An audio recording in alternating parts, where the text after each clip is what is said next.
नमस्कार, स्वागत, अभिवादन सभी मित्रों का, दोस्तों का, प्यारे प्यारे भावी शिक्षकों का, मेरे प्यारे प्यारे लाडले विद्यार्थियों का, जिगर के टुकड़ों का एक बार पुनः आपके अपने परिवार संजय सर साइकोलॉजी में दिल से स्वागत और अभिवादन।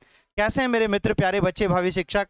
निम्मी, Sujit ji, Kanchan, Sona Gupta, Om Prakash, Rajesh Ranjan, welcome welcome welcome सभी मित्रों का, दोस्तों का, प्यारे प्यारे भावी शिक्षकों का। फटाफट एक बार पूरी शिद्दत से, दिलो जहां से, ईमानदारी से, प्रेम से, मोहब्बत से क्लास शेयर कर दो अपने अपने दोस्तों को, अपने अपने सभी सोशल मीडिया हैंडल्स पर, फेसबुक, इंस्टाग्राम, टेलीग्राम पर जल्दी जल्दी क्लास शेयर कर दीजिएगा, जिससे कि कर भला तो हो भला वाली जो कहावत है वो चरितार्थ हो सके, वो सिद्ध हो सके। जोशी, दिव्या सिन्हा, अमित भैया, Chandan Sahni, Manisha Anand, Menka Kumari, Manisha Kumari, Neelu, very good evening, welcome. Rathore Swati ji, Anjali, good evening. Vibha Rani, बहुत बहुत स्वागत। अर्चना मिश्रा, अभिनंदन, स्वागत, वेलकम। चलिए, कैसे हैं मेरे सभी मित्र, दोस्त, प्यारे बच्चे, भावी शिक्षक? उम्मीद करता हूं पूरी तरह स्वस्थ होंगे। सनोज जी, नेहा पाल, खुशबू, अर्चना, निक्की कुमारी, सभी का दिल से स्वागत है, अभिवादन है मित्र, दोस्त, प्यारे बच्चों का। ठीक है ना? चलिए, तो फटाफट एक बार सेशन को शेयर कर दो अपने अपने सभी सोशल मीडिया हैंडल्स पर, जल्दी से जल्दी। उसमें कोई कंजूसी नहीं होनी चाहिए, बस। सीमा कुमारी, मिश्रा जी, पुष्पा कुमारी, मनोज जी, पढ़ाई 365, रश्मि राठी, सभी का दिल से स्वागत है, वेलकम वेलकम वेलकम। शुरू करते हैं आज की क्लास को। बिल्कुल, प्रणय भैया नमस्कार, फूल कुमारी सिवान की धरती से दिल से स्वागत, आपका अभिवादन। राजेश कुमार जी, वंदना मिश्रा, शुभम कुमार, चलिए चलिए, आई एम फाइन। श्री शिवाय नमस्तुभ्यम, ज्योति, सचिन भैया, गुड इवनिंग, वेलकम, स्वागत। चलिए शुरू करते हैं आज की क्लास को। भाई कल क्या हुआ, क्लास चलते चलते अचानक बंद हो गई, क्लास चलते चलते अचानक बंद हो गई। और अचानक बंद हो गई तो क्या हो सकता है भाई? मौसम खराब हो गया। यहाँ पर मौसम जब खराब होता है तो फिर ये इलेक्ट्रिक करंट वरंट सब कुछ गायब हो जाता है। इसीलिए मिस्टर, बिल्कुल सर, नेट का एग्जाम कब होगा? अभी तो 28 ही प्रपोज्ड है। अजय पंडित, वेलकम भैया, क्या हाल है? रूबी कुमारी, अभिवादन, स्वागत, वेलकम। कैसे हैं मेरे सभी मित्र, दोस्त, प्यारे बच्चे, भावी शिक्षक? चलिए एक कॉल भी रिसीव कर लेता हूं पहले, फिर उसके बाद क्लास शुरू करते हैं।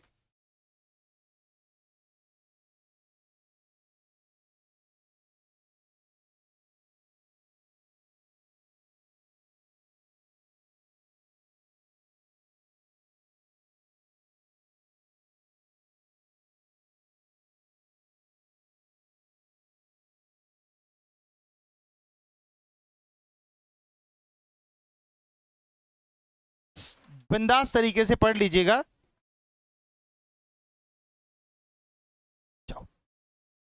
चलिए देखिएगा, तो आज की क्लास में कुछ बेहतर जबरदस्त पढ़ेंगे। यूनिट 1 और 2 की बहुत इंपॉर्टेंट बात करेंगे। जो कल हमारी क्लास आधी हुई थी उसको आज कंप्लीट कर लेते हैं, अच्छे से समझ लेते हैं, जान लेते हैं, सीख लेते हैं।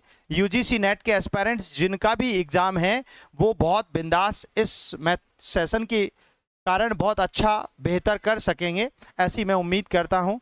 ज्योति मिश्रा, आपके आशीर्वाद से ठीक हूं, आप कैसे हैं? फाइन। अशोक जी, मृदुला जी, वंडरफुल। सर मेरे यहाँ भी अचानक इमरजेंसी हो गई थी, ओह माय गॉड। ठीक है, कोई बात नहीं, जय हो। सब्बू खातून जी, वेलकम वेलकम वेलकम, स्वागत। चलिए तो आज की इस महामैराथन को कंप्लीट कर देते हैं। और आज का पहला क्वेश्चन, कल हम 13 तक पढ़े थे, आज उसके आगे 14 नंबर का क्वेश्चन आ चुका है। बताओ आंसर क्या दिया है आप लोगों ने? भाई यहां पर कथन फर्स्ट है और कथन सेकंड है। सह संबंध कारणात्मक संबंध स्थापित करता है ना? सह संबंध केवल चर के बीच संबंध की मात्रा दिखाता है। बताओ दोनों कथन सही है, दोनों कथन गलत है? कथन एक सही है, कथन सेकंड गलत है। कथन फर्स्ट सही है और सेकंड गलत है। कथन फर्स्ट गलत है और कथन सेकंड सही है। आपका आंसर क्या होगा? प्यारे मित्रों, दोस्तों, प्यारे भावी शिक्षकों, एक बार पुनः जल्दी से जल्दी अपने अपने सभी मित्रों को सोशल मीडिया हैंडल्स पर क्लास को शिद्दत से, ईमानदारी से, प्यार से, मोहब्बत से शेयर कर दीजिएगा। फटाफट जो लोग पहली बार जुड़े हैं चैनल को सब्सक्राइब कर लीजिएगा, बेल आइकन को प्रेस कर दीजिएगा। और आज का हमारा पहला क्वेश्चन स्क्रीन पर है, जहां पर स्टेटमेंट 1 और स्टेटमेंट 2 यानी सह संबंध कारणात्मक संबंध स्थापित करता है और सह संबंध केवल चर के बीच संबंध की मात्रा दिखाता है। मतलब जो चरों होते हैं ना, वेरिएबल्स होते हैं, उनके बीच संबंधों को दर्शाता है, ऐसा यहां पर कहा गया है। इसीलिए आपके प्रश्न का उत्तर क्या होगा मेरे दोस्तों, मेरे जिगर के टुकड़ों, फटाफट आंसर आपको देना चाहिए, बोलिएगा। बहुत सुपर क्वेश्चन है, और क्योंकि यहां पर हम बात करते हैं जब, तो ऐसी स्थिति में क्या होता है, देखो कितना आसान प्रश्न बनाया है एग्जामिनर ने। ओ my God, very good evening, welcome, अभिवादन, स्वागत। आपने क्वेश्चन को गलत कर दिया, मतलब पहले ही प्रश्न में गलती कर दी आप लोगों ने। क्या मजेदार बच्चे हो। सह संबंध कारणात्मक, अगर मान लो हम किन्हीं दो अवधारणाओं के बीच कोरिलेशन स्थापित करते हैं तो निश्चित तौर पर उसके कारणात्मक संबंध भी, यानी किस कारण से आप मेरे निकट आए, क्यों मुझसे पढ़ना चाहते हो, क्यों किसी और से नहीं पढ़ना चाहते, तो हम दोनों के बीच जो कोरिलेशन है कहीं ना कहीं आपके सिलेबस, आपकी कंटेंट क्वालिटी और साथ साथ आपकी शिद्दत और संकल्प का नतीजा है। इस कारण आज हमारे दोनों के संबंध बहुत अच्छे हैं, आपके और मेरे। तो ऐसी स्थिति में ये इन कारणों से हमारे रिलेशंस को बेहतर करता है। लेकिन सह संबंध केवल, यहां पर केवल बोल दिया और केवल चरों के बीच संबंध मात्रा को दिखाता है, गलत बात है ना, गलत बात है। तो ऐसी स्थिति में आपको क्या लगता है, बताइएगा। सॉरी, उल्टा कर दिया हम लोगों ने, उल्टा कर दिया है, इसका उल्टा कर दिया है। वापस पढ़ो इसको, ध्यान से पढ़ो। अरे भैया, ये सहसंबंध जो होते हैं ना, वो निश्चित तौर पर चरों के बीच ही संबंध की मात्रा को प्रदर्शित करते हैं। लेकिन सहसंबंध कारणात्मक संबंध यानी कारण संबंध, यानी कारणों को डिफाइन नहीं करते हैं, कारण को डिफाइन नहीं करता कभी भी। ये केवल अवधारणा, जैसे व्यवहारवाद और गेस्टोल्टवाद के बीच के संबंध को प्रदर्शित करना, बिल्कुल बिल्कुल ऐसे पढ़ना पड़ेगा। इसीलिए यस, गलती जल्दीबाजी मत करना मेरी तरह कभी कभी, क्योंकि मैं तो समझाने के लिए करता हूं। तो इसीलिए आंसर केवल डी होगा। कथन एक तो गलत है 100%, लेकिन कथन सेकंड सही है, क्योंकि हमेशा कोरिलेशन जो होता है ना, वो दो अवधारणाओं, दो विषय वस्तुओं, दो घटनाओं, दो उद्दीपकों, दो वस्तुओं के मध्य यानी दो चरों के मध्य के सहसंबंध को प्रदर्शित करता है, इसमें कोई डाउट नहीं है। क्या कह रहे हैं, सर से नंबर लेकर क्या करना है भाई? अरे हमारे नंबर तो लिखे हुए हैं।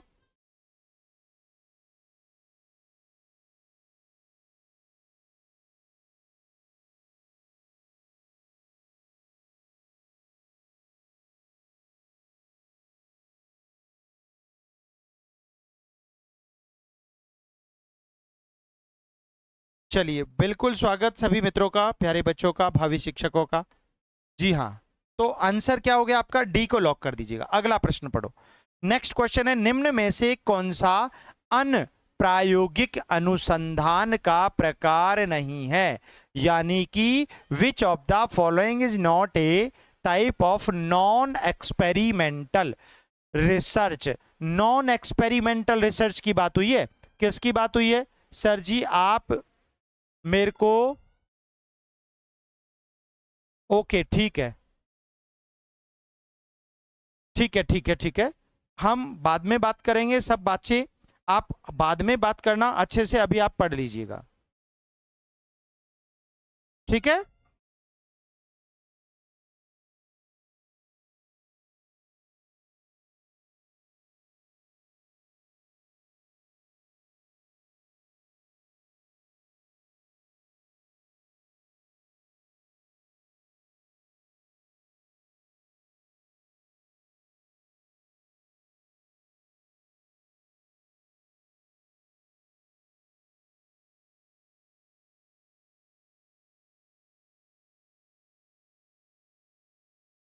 लो भाई, बता दो आंसर क्या दिया है। That's very very important question है भाई। देखो, सीधा सा सरल सा प्रश्न है। अरे भाई, अन्य प्रायोगिक अनुसंधान का प्रकार नहीं है। अनप्रायोगिक कौन सा नहीं है? इसमें प्रयोग होता है क्या? नहीं होता। सहसंबंध में होता है क्या? नहीं होता। सर्वेक्षण में होता है क्या? नहीं होता। ये रहा ना प्रायोगिक अध्ययन। अरे प्रायोगिक अध्ययन अनप्रायोगिक अनुसंधान का हिस्सा कैसे होगा? आपसे पूछ क्या रहा है? अनप्रायोगिक कौन सा है, नॉन एक्सपेरिमेंटल कौन सा है? तो नॉन एक्सपेरिमेंटल एक्सपेरिमेंटल हो जाएगा। प्रश्न को ध्यान से पढ़ना सीखो पहले। आप लोग उल्टा पुल्टा वैसे ही तुक्का मार देते हैं, गलत आंसर है बेटा, ऐसे नहीं पढ़ो। अरे भाई जो प्रायोगिक है वो अनप्रायोगिक नहीं हो सकता, जो अनप्रायोगिक है वो प्रायोगिक नहीं हो सकता। That's very easy question, that's very easy. Answer D को लॉक करना पड़ेगा मित्र। किसको लॉक करना पड़ेगा भाई? डी को लॉक करना पड़ेगा। आसान सा सवाल था, आप वैसे ही उत्तर दे रहे हैं, गलत आंसर दे रहे हैं, इसीलिए ध्यान से पढ़ना तो पड़ेगा। चलो अगला प्रश्न पढ़ो। देखो क्या गजब का क्वेश्चन है, वाओ, स्टेटमेंट वाला क्वेश्चन है फिर से। और ऐसे प्रश्न आजकल खूब आते हैं भाई। क्या कहता है? कथन फर्स्ट कहता है क्रॉस सेक्शनल अनुसंधान, क्रॉस सेक्शनल अनुसंधान में समान व्यक्तियों का दीर्घकालिक अध्ययन किया जाता है। समान व्यक्तियों का, क्रॉस सेक्शनल अनुसंधान में समान व्यक्तियों का दीर्घकालिक अध्ययन किया जाता है। दूसरा कहता है, कथन सेकंड कहता है अनुदैर्ध्य अनुसंधान में विभिन्न आयु वर्ग के व्यक्तियों का एक ही समय में अध्ययन किया जाता है। Longitudinal research studies individuals of different ages at the same time, same time. Cross sectional research studies the same individual, यहां सेम इंडिविजुअल है, ओवर ए लॉन्ग पीरियड, और यहां सेम टाइम में। बताओ दोनों सही हैं या एक गलत है या एक सही है? प्यारे बच्चों बिल्कुल ओके, 100% आएंगे आपकी नगरी में, आपके शहर में जरूर आएंगे आपको पढ़ाने। ठीक है, दोनों कथन सही हैं, दोनों गलत हैं। कथन एक सही है और कथन सेकंड गलत है, कथन एक गलत और कथन सेकंड सही है। जल्दी उत्तर दीजिएगा मेरे दोस्तों, प्यारे बच्चों, भावी शिक्षकों।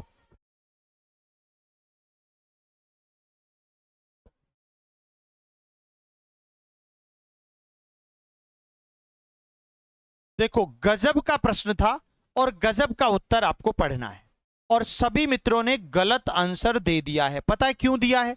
देखो भाई, बात जब आती है तो यहां पर उल्टा पुल्टा कर दिया। क्रॉस सेक्शनल जो होता है ना, क्रॉस सेक्शनल में विभिन्न आयु वर्ग के, इस फर्स्ट में विभिन्न आयु वर्ग के, विभिन्न आयु वर्ग के लोगों का, विभिन्न आयु वर्ग के व्यक्तियों का एक ही समय में, सेम टाइम में क्या किया जाता है? अध्ययन। और इसमें क्या होता है?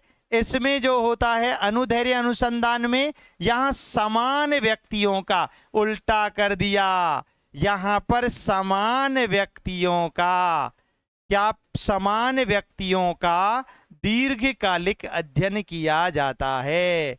बेटा ऐसे पढ़ना था आपको, ठीक है ना? दीर्घकालिक अध्ययन अनुदैर्ध्य में किया जाता है और क्रॉस सेक्शनल में विभिन्न आयु वर्ग के व्यक्तियों का एक ही समय में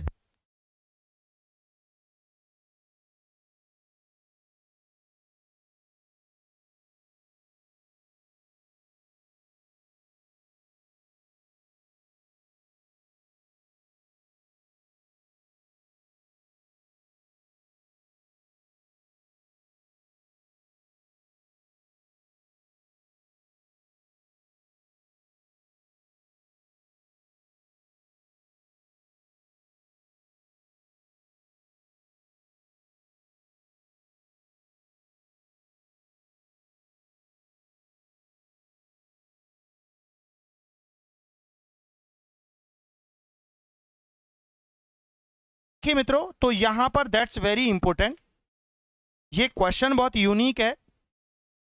वॉल्यूम आ चुकी है, डोंट वरी, चिंता बिल्कुल नहीं करें, आप बस पढ़ते जाएं, अच्छे से सीखते जाएं, दबा के सीखें, ध्यान से पढ़ें।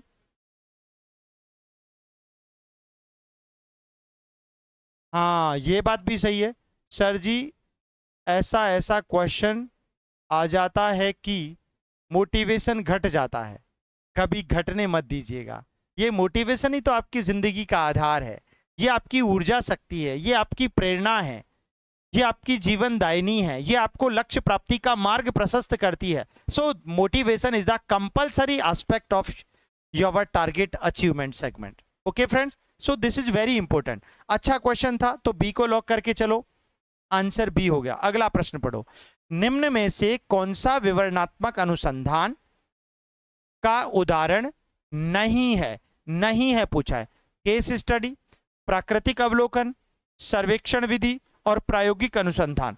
भाई गजब का क्वेश्चन है, शानदार प्रश्न पढ़ाया गया है, और ऐसी स्थिति में आपको समझ लेना चाहिए कि आंसर क्या होगा। वेरी एक्सीलेंट, क्या बात है भाई। कौन कहता है कि आसमां में छेद नहीं होता? बस शिद्दत होनी चाहिए एक पत्थर को तबीयत से उछालने की। ऐसे क्वेश्चन मुझे समझ नहीं आते, क्या करें सर?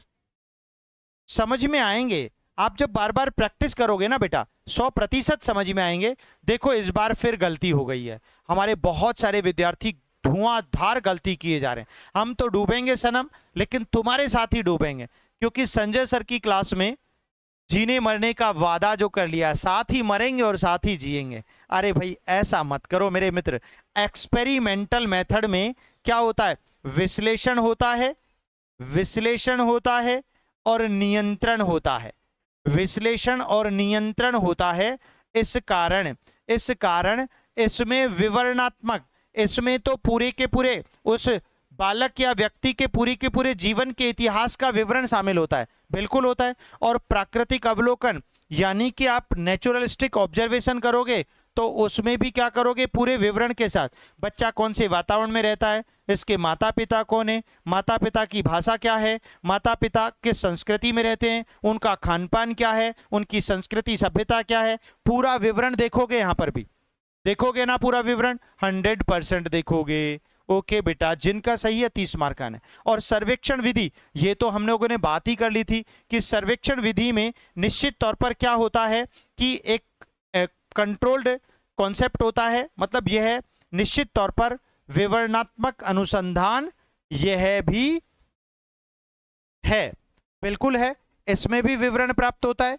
सर्वेक्षण जब आप करते हैं, सर्वे करते हैं, तो सर्वे करते हैं आप जो रोड बनाने वाले हैं मिस्टर, अगर हम बात करें आपके केंद्रीय सड़क परिवहन मंत्री नितिन गडकरी जी की, तो नितिन गडकरी जी का सीधा आदेश होता है कि भैया आपको जहां जहां जिस जिस लैंड पर जिस जिस एरिया में होकर आपको सड़क बनानी है, रोड बनाना है, निश्चित तौर पर उसके आसपास की चीजों का भी सर्वे आपको करना पड़ेगा।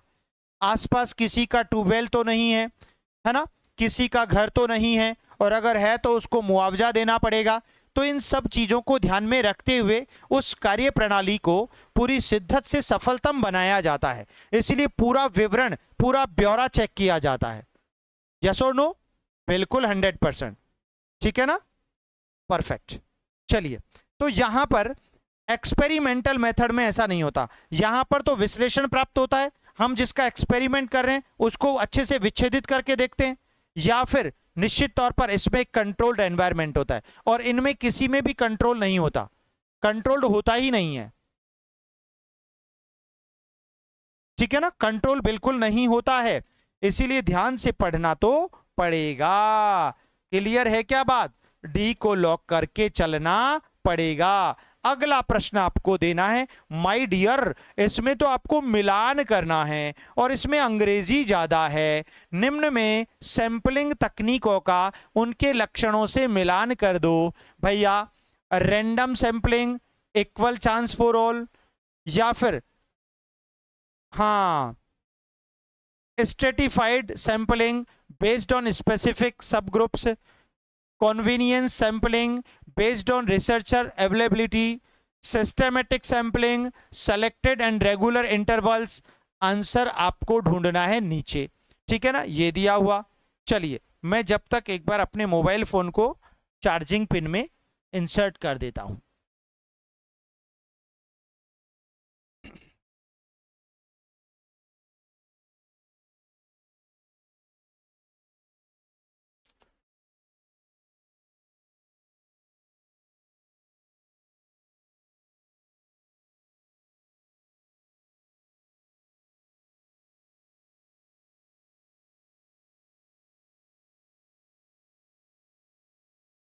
हाँ जी मित्रों, चलिएगा अब बताइएगा, what about the brilliant answer of this question friend.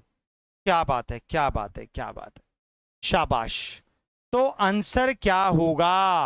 What about the right and perfect answer of this question friends? बड़ा सिंपल आंसर है। निश्चित तौर पर देखो, यहां पर रैंडम सैंपलिंग होता है ना, इसको कहते हैं यादृच्छिक नमूना। इसको क्या कहते हैं? यादृच्छिक नमूना। नमूना, बिल्कुल सही बात है। रैंडम, जब कभी भी आप रैंडम सैंपल लेते हो ना, तो उसमें सभी को समान अवसर प्राप्त होता है। किसको? सभी को समान इक्वल अपॉर्चुनिटीज प्रोवाइड की जाती हैं। इसीलिए पहले में इक्वल चांस फॉर ऑल, सभी को समान अवसर, सभी को समान अवसर। अच्छा एक बात बताओ भाई, एक बात बताओ, मैं अगर मेरी किसी क्लास में अपने बच्चों का रैंडमली क्या करता हूं?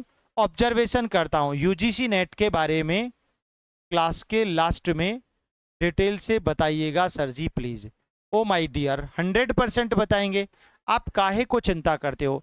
यूजीसी नेट का बिल्कुल नया सुपर बैच 0 से शुरू हो रहा है। 1 जुलाई से नया बैच शुरू होगा। सेपरेट क्लासेज होंगी, डिफरेंट क्लासेज होंगी, यूनिक क्लासेज होंगी। जिन विद्यार्थियों को एडमिशन लेना है, पुराने बच्चों को विशेष छूट मिल रही है जो पहले से ही एप्लीकेशन पर पढ़ रहे हैं, उन बच्चों के लिए। और नए बच्चों के लिए 50% छूट है। नए विद्यार्थियों के लिए 50% है और पुराने विद्यार्थियों के लिए 75% है। तो इतनी बड़ी छूट है, आप बैच ज्वाइन कर सकते हैं जिनको करना है। बाकी जिनको नहीं करना, तेरा तुझको अर्पण। ठीक है बच्चे, चलो। तो हाँ, एक आता है स्ट्रेटिफाइड सैंपलिंग। प्यारे बच्चों, स्ट्रेटिफाइड सैंपलिंग का मतलब होता है यहां पर उप समूहों के आधार पर सैंपल लिया जाता है ना। स्ट्रेटिफाइड सैंपलिंग जो होता है ना, उप समूह नमूना होता है, उप समूह नमूना होता है। तो यहां पर सैंपल किस स्पेसिफिक सब ग्रुप से लिया जाता है, मतलब यहां पर इसका आंसर ये हो जाएगा। और कॉन्वीनियंस सैंपलिंग का बेस्ड ऑन रिसर्चर्स अवेलेबिलिटी, यानी कि सीधे सीधे से अर्थ में शोधकर्ता की सुविधा पर आधारित होता है। ये किस पर? शोधकर्ता जो रिसर्चर्स होते हैं ना, उनकी सुविधा पर आधारित होता है कॉन्वीनियंस सैंपलिंग। और यहां पर सिस्टमेटिक सैंपलिंग सेलेक्टेड और रेगुलर इंटरवल्स पर होता है। तो आंसर ए क्लियर हो गया आपका। अगला प्रश्न पढ़ो भाई। निम्न में से कौन सा गुणात्मक अनुसंधान विधि का उदाहरण है? गुणात्मक अनुसंधान, example of qualitative research method. बताओ। इंटरव्यू, प्रयोग, सर्वेक्षण और सहसंबंध, कोरिलेशन। बड़ा सुपर क्वेश्चन है। फी कितना है सर जी नेट का? माय डियर, कितना रुपए देना है? अरे भैया सीधा 75%। पुराने बच्चों को डिस्काउंट मिला है, जिनको ज्वाइन करना है मोस्ट वेलकम, कर लीजिएगा। ठीक है ना। अच्छा एक बात बताइएगा, वाओ क्या प्रश्न पूछा है। देखो भाई, ऐप का नाम, हमारी ऐप का नाम पढ़ाई 360 है। कौन सी है? पढ़ाई 360, पढ़ाई 360। ठीक है। यहां पर न्यू बैच, न्यू बैच 0 से शुरू हो रहा है। 0 से शुरू, कब? 1 जुलाई से। 1 जुलाई से 0 से बैच शुरू कर रहे हैं, यूजीसी नेट का स्पेशल, है ना। पुराने ओल्ड स्टूडेंट को, ओल्ड स्टूडेंट्स को जो हमारे पास एप्लीकेशन पर पहले से ही पढ़ रहे हैं, ओल्ड स्टूडेंट्स को 75% ऑफ मिल रहा है। वाह यार, मजा आ गया फिर तो, क्या बात है ना।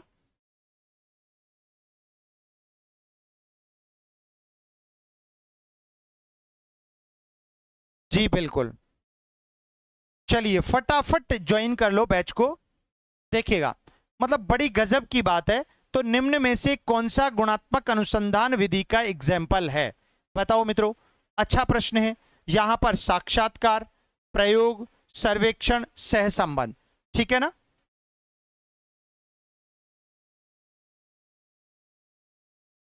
मतलब उनकी पुरानी फीस डिडक्ट हो जाएगी।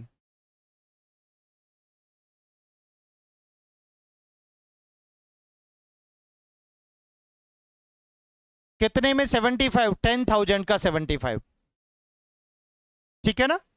जी हाँ, तो साक्षात्कार इज द बेस्ट आंसर, क्योंकि यहां पर जब आप किसी का इंटरव्यू लेते हो, जब किसी का इंटरव्यू लिया जाता है तो उसके गुणों का ही तो आप क्या कर रहे हो, ऑब्जर्वेशन कर रहे हो। भाई मैं किसी का इंटरव्यू ले रहा हूं, मान लो आप में से किसी बच्चे का, तो मैं क्या नोटिस करूंगा, आपकी पर्सनैलिटी कैसी है, आपका कॉन्फिडेंस लेवल क्या है, आपका बोलने का ढंग क्या है, आपका देखने का आई कांटेक्ट कैसा है। तो उन सभी क्वालिटीज के आधार पर, उन सभी क्वालिटीज के आधार पर यहां पर आपको क्या लिया जाता है, तो गुणात्मक अनुसंधान विधि निश्चित तौर पर आपकी साक्षात्कार इंटरव्यू कहलाती है।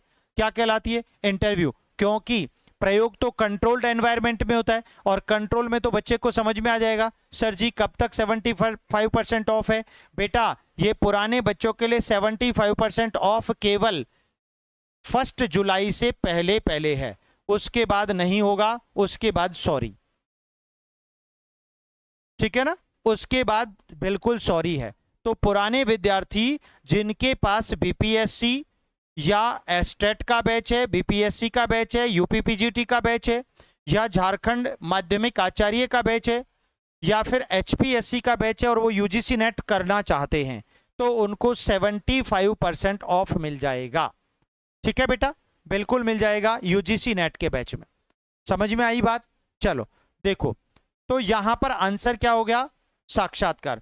एक्सपेरिमेंट में भैया, एक्सपेरिमेंट में तो सारा वहां पर आपका एक कंट्रोल्ड एनवायरनमेंट में होता है, तो ऐसी स्थिति में वो चीजें बिगड़ जाती हैं, जो आप जानना चाहते हो ना वो परिणाम नहीं मिलता। उसके बाद सर्वेक्षण। सर्वे एक विवरणात्मक पद्धति है जहां पर उसके इर्द गिर्द के सभी पहलुओं को भी ध्यान में रखा जाता है। सहसंबंध, कोरिलेशन, ये चरों के बीच संबंध को दर्शाता है, हमेशा वेरिएबल्स के बीच, याद रखना, गड़बड़ मत करना, ठीक है। तो वेरिएबल नेगेटिव पॉजिटिव दोनों हो सकते हैं, यहां पर आंसर ए होगा। अगला प्रश्न पढ़ो बेटा। देखो फर्स्ट कथन कहता है माध्य सभी अंकों का योग कुल अंकों की संख्या से विभाजित करके प्राप्त होता है। माध्य यानी the mean is the sum of all scores divided by the number of scores, ठीक है। बहुलक वह मान है जो सबसे अधिक बार आता है। अब उत्तर आपको क्या दिया है आपने, सर मैं पीजीटी का बैच लिया हूं। आपने पीजीटी का बैच लिया और यूजीसी नेट ज्वाइन करना चाहते हैं, तो 1 जुलाई से नया 0 से बैच शुरू करेंगे। जिनको ज्वाइन करना है मोस्ट वेलकम, और जिनको नहीं करना भैया उनका भी मोस्ट वेलकम, ठीक है।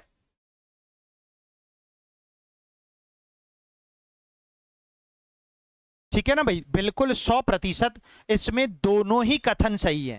भाई बहुलक वह मान होता है जो सबसे अधिक बार यूज होता है, उसे हम लोग क्या कहते हैं, बिल्कुल क्या कहते हैं प्यारे बच्चों, निश्चित तौर पर मोड कहते हैं। और मीन किसको कहते हैं, माध्य। यहां पर मान लो एक बच्चे के 10 नंबर आए, एक बच्चे के 13 नंबर आए, एक बच्चे के कितने आए, 18 नंबर आए, तो इन तीनों का योग करके, इन तीनों का योग करके 3 से भाग दे दो, तो क्या निकल जाएगा आपका, माध्य निकल जाएगा।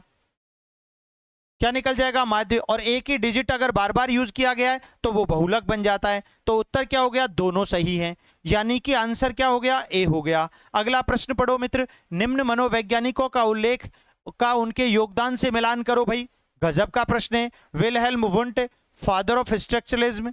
William James, father of functionalism. Sigmund Freud, founder of psycho analysis. John B Watson, father of behaviourism. क्या होगा बेस्ट आंसर। यार कितना सरल प्रश्न है, भले ही मिलान वाला है लेकिन सरल तो उतना ही है, क्योंकि उत्तर तो वापस क्या हो गया, ए में ए, बी में बी 2, सी में 3 और डी में 4, यानी Wilhelm Wundt father of structuralism कहलाते हैं, कोई डाउट नहीं है। संरचनावाद के जनक, साथ ही साथ आधुनिक मनोविज्ञान के जनक भी हैं। आधुनिक मनोविज्ञान के फादर, मनोविज्ञान का जनक भी विलियम वुंट को कहा जाता है। इसी प्रकार विलियम जेम्स, ये मनोविज्ञान के आधुनिक जनक हैं, मनोविज्ञान का आधुनिक जनक है। दोनों में बहुत फर्क है, ध्यान से पढ़ लेना मेरे लाडलो, ठीक है मित्र। फ्रायड को जानते मनोविश्लेषणवाद के फादर हैं, वॉटसन व्यवहारवाद के पिताजी हैं। आंसर आपका ए परफेक्ट हो गया है। अगला प्रश्न पढ़ना है, which of the following correctly defines the dependent variable in an experiment. निम्न में से कौन सा प्रयोग में आश्रित चर को सही रूप में परिभाषित करता है। वह चर जिसे बदला जाता है, वह चर जिसे मापा जाता है, वह चर जो स्थिर रहता है, वह चर जिसका प्रयोग से कोई संबंध नहीं है।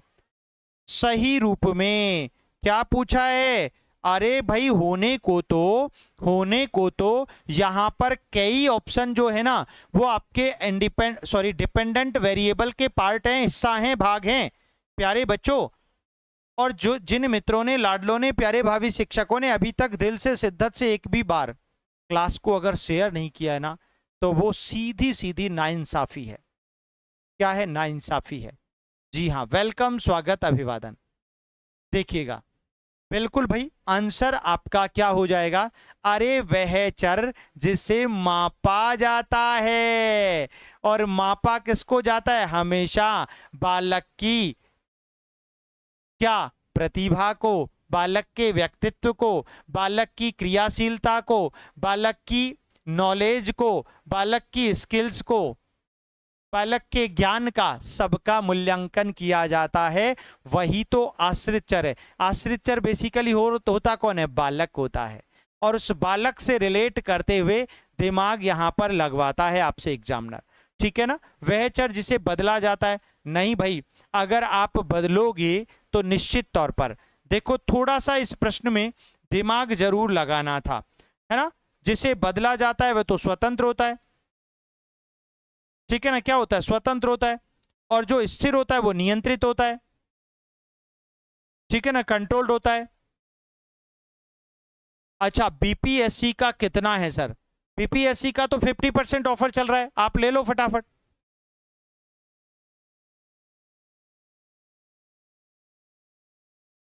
है ना? अभी बिल्कुल 50%, डायरेक्ट 50% ऑफर है सीधा।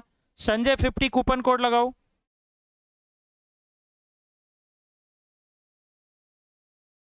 फटाफट जल्दी लगा दो भाई, फटाफट देख रहा हूं मैं। चलिए, तो आंसर क्या हो गया? बी को लॉक कर दो। अगला प्रश्न पढ़ो भाई। ये देखो, गजब का प्रश्न आया है। अरे ऐसे ही तो सीधे ठोक के आते हैं एग्जाम में। निम्न अनुसंधान विधियों का उनके मुख्य लक्षणों से मिलान करो। क्या करो भैया? मिलान करो। केस स्टडी मेथड की क्या खूबी होती है? In depth study of an individual. क्या ये एक व्यक्ति का अंदर तक, उसकी डेप्थ तक जाकर उसके विवरण का अध्ययन करता है? 100%। सर यूजीसी नेट का फीस कितना है? 75% ऑफ है पुराने बच्चों के लिए, और नए बच्चों के लिए 50% ऑफ है। पुराने के लिए 75, नए बच्चों के लिए 50%। ठीक है, लॉक कर दो। 1 जुलाई से नया बैच शुरू कर रहे हैं। जो मित्र पहली बार जुड़े हैं, बिल्कुल संजय सर साइकोलॉजी के इस छोटे से परिवार को ज्वाइन कर लो और बस अपना प्यार बरसाते रहो और अच्छे से आगे बढ़ते रहो। मुझे लगा ओनली मेरा ही नेटवर्क प्रॉब्लम है। अच्छा ठीक है, देखो भाई, सर्वे मेथड में क्या होता है? लार्ज सैंपल्स होते हैं, बिल्कुल होते हैं। सेल्फ रिपोर्टेड डेटा होता है, बिल्कुल होता है। अच्छा, को रिलेशन स्टडी, सह संबंध अध्ययन में क्या होता है? डिग्री ऑफ रिलेशनशिप होता है, 100% होता है। बिटवीन वेरिएबल्स, वेरिएबल्स के बीच ही तो होता है, कोई डाउट ही नहीं है। एक्सपेरिमेंट बेटा कॉज इफेक्ट रिलेशनशिप होता है, बिल्कुल, ये आपका रिलेशनशिप्स को प्रभावित करता है, उसके कारणों को। तो 100% एक्सपेरिमेंट कैसा होता है? ये कंट्रोल्ड होता है। कैसा होता है माय डियर? बिल्कुल कंट्रोल्ड होता है, इसमें कहीं कोई डाउट नहीं है। तो फिर से आंसर वही हो गया, ए में ए, बी में 2। वेरी एक्सीलेंट भाई, ए को लॉक कर दो। अगला प्रश्न पढ़ो। अरे निम्न में से कौन सा प्रकीर्णन मापन डेटा सेट के सभी मानों पर आधारित होता है? Which of the following measures of dispersion is based on all values in the data set? परास यानी रेंज, मानक विचलन यानी स्टैंडर्ड डेविएशन, चतुर्थक विचलन यानी क्वार्टलाइज डेविएशन, और उपरोक्त में से कोई नहीं यानी नन ऑफ द अबव। बताओ माय डियर, नेट फी में मुझे थोड़ा डिस्काउंट मिलेगा सर? निश्चित रूप से मिलेगा, 75% मिलेगा, थोड़ा नहीं खूब मिलेगा, दबा के मिलेगा। आप तो ज्वाइन करो बस।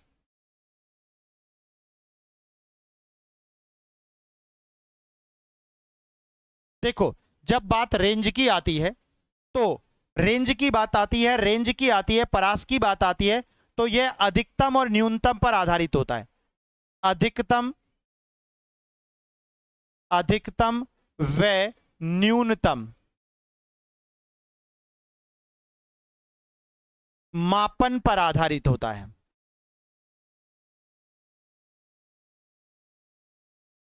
ठीक है, यहां पर मानक विचलन स्टैंडर्ड डेविएशन की बात करोगे। वेरी गुड इवनिंग, वेलकम, स्वागत, अभिवादन प्रिय बच्चों। यह डेटा के सभी मानों पर आधारित होता है। हाँ, यह डेटा के सभी मानों पर, सभी मानों पर आधारित होता है, इसीलिए तो स्टैंडर्ड होता है, यानी बिल्कुल स्टैंडर्ड आधारित होता है। अच्छा, चतुर्थक विकलन यानी क्वार्टाइल, क्वार्टाइल डेविएशन की बात करते हैं तो भैया यह केवल मध्य 50% डेटा पर आधारित होता है। 50%, मध्य 50% पर, है ना, मध्य 50% पर, मध्य 50% डेटा पर आधारित। तो फिर उत्तर क्या बना भाई? उत्तर ये बन गया बी, क्योंकि कौन सा प्रकीर्णन मापन डेटा सेट के सभी मानों पर, ये दे दिया सभी मानों पर, और सभी मानों पर कौन होता है भैया? स्टैंडर्ड डेविएशन होता है। उत्तर बी करना पड़ेगा। अगला प्रश्न पढ़ो भाई। निम्न प्रकार के चर का उनके उदाहरण से मिलान करो, बताओ। अरे independent variable, type of therapy, ठीक है ना, dependent variable, level of anxiety, controlled variable, room temperature, extraneous variable, noise outside the room. Answer क्या होगा? मुझे पता है, सभी विद्यार्थी धुआंधार तुक्का मार देते हैं कई बार तो। और स्वतंत्र चर जिसे बदला जा सकता है ना, स्वतंत्र चर, ये स्वतंत्र चर है। टाइप ऑफ थेरेपी, जिसे थेरेपी दी जा सकती है, यानी बदला जा सकता है, बदला जा सकता है, यही तो बात है। अच्छा, डिपेंडेंट आश्रित चर, आश्रित चर जिसे क्या, लेवल ऑफ एंजाइटी, लेवल का मतलब मापा, लेवल ऑफ एंजाइटी यानी दुश्चिंता, यानी चिंता की मापा जाता है, इसका मतलब हो गया मापा जा सकता है, मापा जा सकता है, ठीक है ना। अच्छा, कंट्रोल्ड वेरिएबल, नियंत्रित चर जो होता है, नियंत्रित चर जो स्थिर रखा जाता है, नियंत्रित चर भाई, कंट्रोल्ड, कंट्रोल जिस पर होता है ना, इसको कहते हैं नियंत्रित चर। रूम टेम्परेचर, यानी रूम का टेम्परेचर जो होता है ना, वो स्थिर होता है हमेशा, ठीक है ना। रूम टेम्परेचर यानी स्थिर रखा जाता है, ना बदल सकते हो ना माप सकते हो, स्थिर रखा जाता है। बहुत सुपर क्वेश्चन है, इसको मोस्ट लगा लेना और कॉपी में नोट कर लेना, कलम और कॉपी लेकर बैठा करो हमारी क्लास में, जिनको बहुत अच्छा से पढ़ना है। और एक्स्ट्रानियस वेरिएबल की बात करें तो इसका मतलब अतिरिक्त चर है जो प्रयोग को प्रभावित कर सकता है, ये एक्स्ट्रानियस, अतिरिक्त चर है, ये हिंदी में इसको कहेंगे अतिरिक्त चर। नॉइज आउटसाइड द रूम, यानी नॉइज आउटसाइड द रूम यानी रूम के बाहर, इसका मतलब प्रयोग को प्रभावित कर सकता है। बाहर शोरगुल होगा तो आपकी पढ़ाई में बाधा होगी ना, तो आपकी पढ़ाई को बाधित कर सकता है। देखो, प्रयोग को प्रभावित कर सकता है, कर सकता है। अब चारों समझ में आ गए ना, पूरा लॉक कर लो, खोपड़ी में सेट कर लो, इसलिए आंसर तो ए हो गया, कोई डाउट ही नहीं है। अगला प्रश्न पढ़ो भाई। एक और फिर से मिलान वाला प्रश्न आ गया, गजब का है। थोड़ा सा अंग्रेजी से डरो मत, डरना नहीं है, ऐसी अंग्रेजी तो हमें मिलती ही रहेगी, ऐसी अंग्रेजी तो हमें मिलती ही रहेगी, क्योंकि थोड़ा सा दिमाग तो चलाना पड़ेगा। क्या करना पड़ेगा बेटा? चलाना पड़ेगा। मीन, मीडियन, मोड, है ना? माध्य, ठीक है ना? माध्यिका और बहुलक, और रेंज मतलब पारस। अब बताओ, देखो माध्य का संबंध मिडिल वैल्यू होता है क्या? ठीक है। माध्यिका का संबंध मोस्ट फ्रीक्वेंटली अकरिंग वैल्यू होता है क्या? गड़बड़ है, गजब का क्वेश्चन है। Difference between high, sorry, arithmetic average होता है क्या? लोवेस्ट स्कोर होता है क्या? देखो गड़बड़ कर दी। अरे भैया माध्य का मतलब तो औसत है ना, खोपड़ी में पढ़ लो रे यारो। माध्य का मतलब औसत होगा, होगा कि नहीं होगा? बिल्कुल होगा। उसके बाद माध्य का मतलब, माध्य का क्या होता है? मिडिल पॉइंट होता है हमेशा, होता है कि नहीं होता? और बहुलक क्या होता है? जो बार बार फ्रिक्वेंटली बार बार यूज किया जाता है। और भैया पारस क्या होता है? Difference between highest and lowest scores होता है। यही तो समझाया था। इसलिए इस बार मुझे पता था एक ही आदत पड़ चुकी है, और इस बार सारे डूब जाएंगे। हम तो डूबेंगे सनम, लेकिन तुम्हारे साथ ही डूबेंगे, और तुम्हें ले भी डूबेंगे। यार इस फिलॉसफी से बचो, ऐसे मत पढ़ो यार, गड़बड़ मत करो बेटा, है ना? भले ही आप क्लास को शेयर करो ना करो, क्लास को लाइक करो ना करो, है ना, लेकिन पढ़ो ध्यान से। मैंने पहले बी ही दिया था, सर कंफ्यूज कर गए। हाँ, दूसरों के साथ तो कंफ्यूज कर ही जाते हैं, लेकिन एग्जाम में ऐसा मौका नहीं मिलेगा, वहां पर आप अकेले होंगे जंग लड़ने वाले। अच्छा, नहीं डूबे हैं, वेरी एक्सीलेंट। अगला प्रश्न पढ़ो। निम्न में से कौन सी सैंपलिंग तकनीक पक्षपात उत्पन्न कर सकती है? Favour which of the following sampling technique में इंट्रोड्यूस्ड बायस?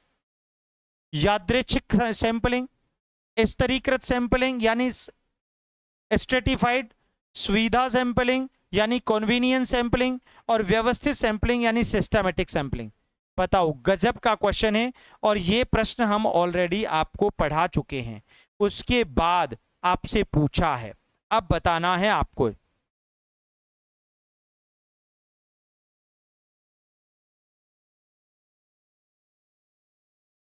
बहुत सुपर क्वेश्चन है,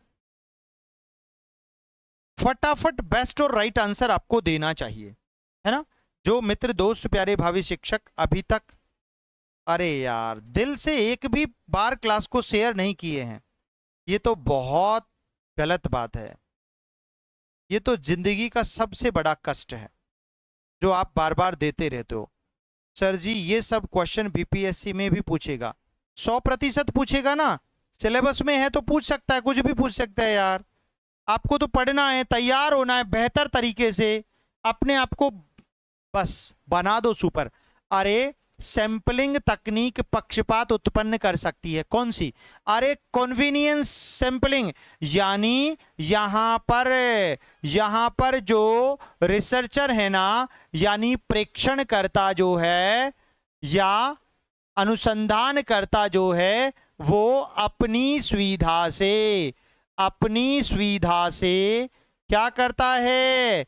अपनी सुविधा से अनुसंधान करता है या सैंपलिंग लेता है, अनुसंधान या सैंपलिंग करता है। इसीलिए इसमें सबसे ज्यादा पक्षपात की संभावना बनी रहती है। अगर मैं मेरे हिसाब से मेरे पुराने बच्चे जो मेरी एप्लीकेशन पर मेरे लाइव बैच में पढ़ रहे हैं, अगर उन बच्चों के हिसाब से ही यहाँ पर वाईटी क्लास में पेपर लेकर आऊँगा तो पक्षपात हो जाएगा मेरे प्यारे बाहर के बच्चों के साथ, मेरे नए बच्चों के साथ। तो निश्चित तौर पर जब टीचर या जो भी रिसर्चर होता है वो अगर अपनी सुविधा के हिसाब से सैंपलिंग तकनीक को फॉलो करता है तो उसमें पक्षपात की संभावना बहुत ज्यादा बढ़ जाती है। क्या हो जाती है? बढ़ जाती है। याद रखो, गड़बड़ मत करो भाई किसी भी कंडीशन में, क्योंकि यादृच्छिक जो होता है ये तो निष्पक्ष होता है, बाकी सब कैसे होते हैं, निष्पक्ष होते हैं। याद रखना, एक कॉल उठा लेता हूं जब तक।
देखिएगा, सुपर क्वेश्चन और सुपर आंसर। अच्छा, स्तरीकृत सैंपल की बात करते हैं। यहां पर स्तरीय सैंपल की तो भैया ये भी कैसा होता है, निश्चित तौर पर पूर्व निर्धारित समूहों से चयन करता है ना। इसमें पूर्व निर्धारित समूह चयन करते हैं, लेकिन पक्षपात की संभावना नहीं रहती। कोई बताओ, बीपीएससी का क्लास नहीं होता है क्या? अरे भैया, बीपीएससी का ही तो क्लास होता है। बीपीएससी एस्टेट का सुपर स्पेशल बैच है हमारे पास। क्या बात कर दी आपने, हद कर दी आपने। उसमें भी आएगा, 100% आएगा, लेकिन यूजीसी नेट का हमारे बीपीएससी वाले बच्चों का पेपर है ना, तो भैया उसके लिए सुपर स्पेशल क्वेश्चन ले आए, है ना, बस और कुछ भी नहीं है। तो आंसर सी को लॉक करो, आगे बढ़ जाओ। ये रहा अगला क्वेश्चन। देखो भाई, ऐसे प्रश्नों का प्रैक्टिस तो करना पड़ेगा आपको। मेरे लाडलो, जिगर के टुकड़ों, पढ़ लो कभी कभी। अरे भाई, अनुसंधान प्रकारों का उनके उद्देश्य से मिलान करो। डिस्क्रिप्टिव रिसर्च जो होता है to determine cause and effect होता है क्या? कोरिलेशन रिसर्च जो होता है टू एक्सप्लोर रिलेशनशिप्स होता है क्या? Experimental research to describe characteristics होता है क्या? Qualitative research to understand meanings and experiences होता है क्या? सर कब होता है बीपीएससी का क्लास? माय गॉड, कब होता है? अरे रोज होता है, इसी टाइम पर होता है, रेगुलर होता है। बस अभी बीच में यूजीसी नेट का क्लास चल रहा है, वो आपके भी काम का है बेटा, आपको पढ़ना है।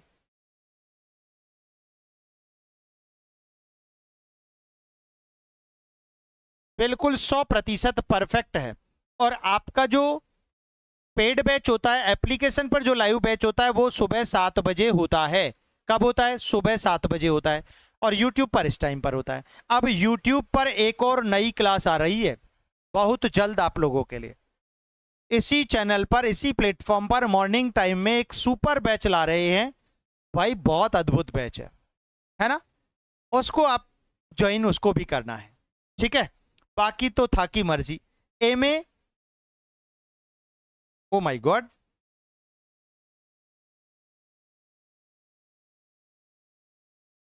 अच्छा, अब थोड़ा सा देखना पड़ेगा। इसमें क्या कर दिया है, निश्चित तौर पर उत्तर थोड़ा सा चेंज कर दिया हम लोगों ने। क्या कर दिया? डिस्क्रिप्टिव रिसर्च जो होता है ना, वो हमेशा टू डिस्क्राइब कैरेक्टरिस्टिक्स होता है ना।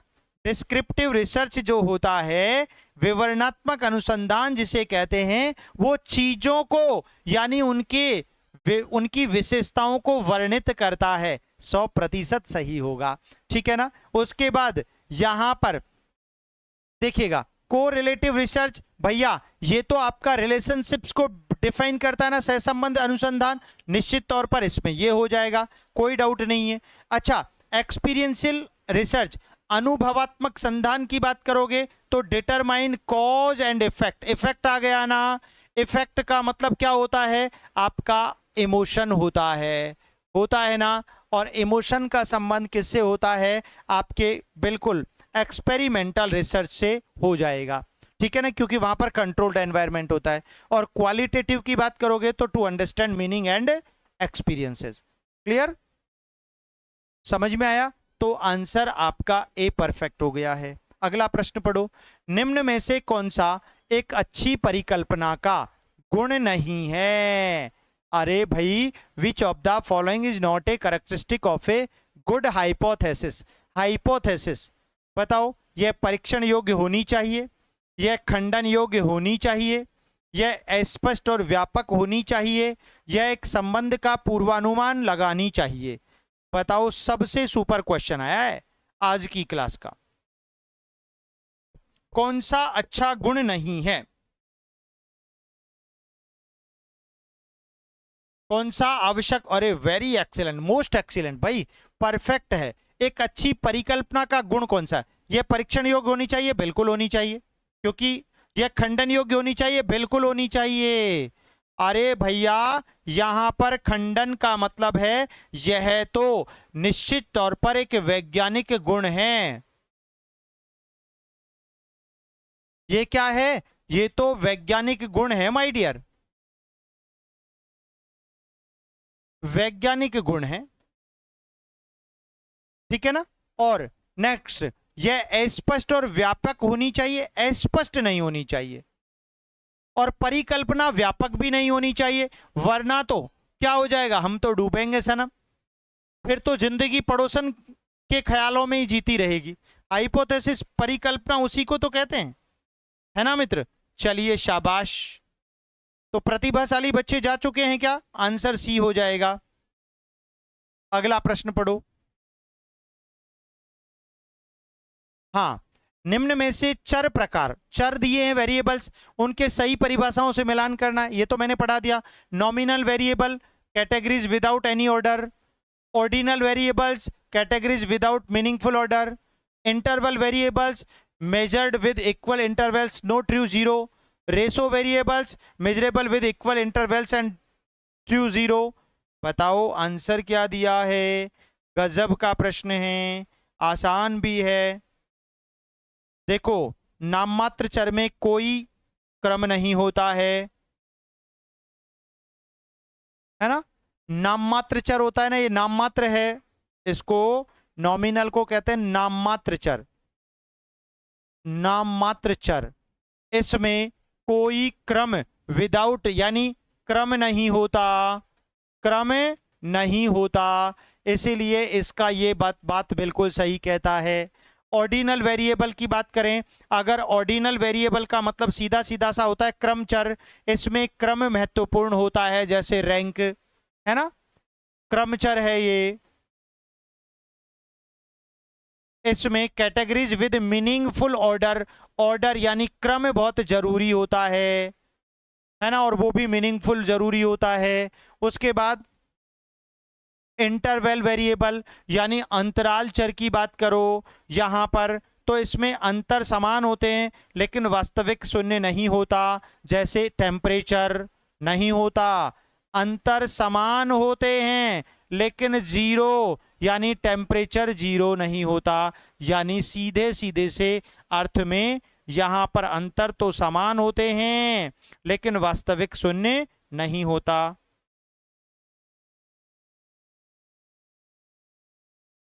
ठीक है ना? क्वेश्चन का डिफिकल्टी लेवल और बढ़ाएं सर, ओ माय गॉड, इससे भी ज्यादा और बढ़ाएं, फिर तो गड़बड़ हो जाएगी, है ना मित्र, गड़बड़ हो जाएगी। ए को लॉक करके चलो। अगला प्रश्न पढ़ो। प्रायोगिक अनुसंधान के बारे में सही कथनों की पहचान करो। ये और भी खतरनाक प्रश्न आ गया। कुछ बच्चे ऐसे प्रश्नों की डिमांड कर रहे थे अभी, जैसे हमारी शुक्ला जी कर रही थी, तो सर और बढ़ाओ, तो हमने ये और बढ़ा दिया, ये और लेवल बढ़ा दिया। अब बता दो उत्तर क्या दिया है? अरे प्रायोगिक अनुसंधान कारण और प्रभाव के संबंधों की पहचान करता है, स्वतंत्र चर को शोधकर्ता द्वारा नियंत्रित किया जाता है, आश्रित चर को शोधकर्ता द्वारा नियंत्रित किया जाता है, प्रायोगिक अनुसंधान में नियंत्रण समूह आवश्यक नहीं होता है। ये तो सबसे सरल है। ऐसे प्रश्न बहुत सरल होते हैं, ऐसे प्रश्न आपके बिल्कुल यूजीसी नेट में दबा के आते हैं, क्या आते हैं, दबा के आते हैं, याद रखो।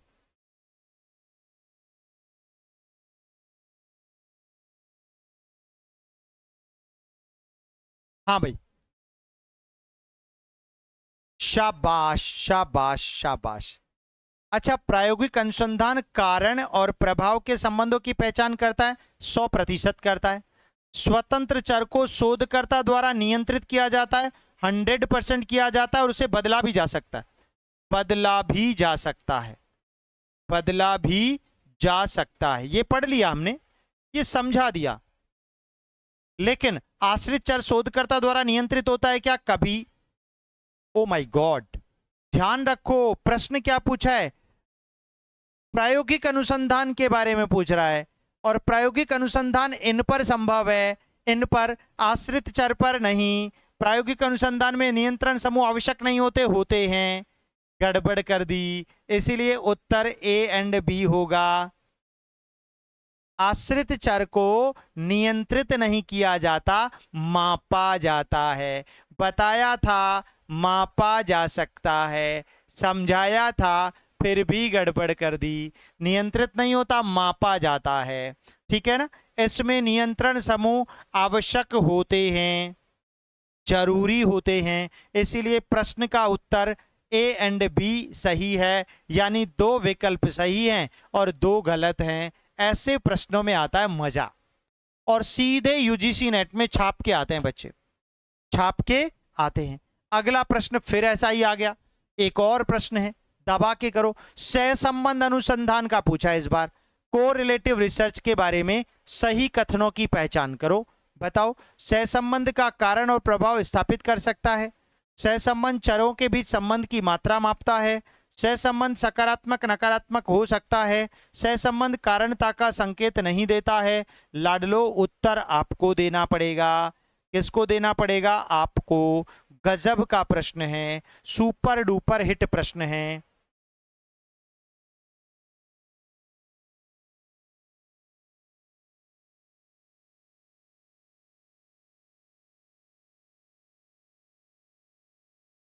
बिल्कुल, बहुत बहुत अभिवादन, स्वागत मेरे मित्रों, दोस्तों, प्यारे भावी शिक्षकों, दिल से, शिद्दत से, ईमानदारी से, प्यार से, मोहब्बत से।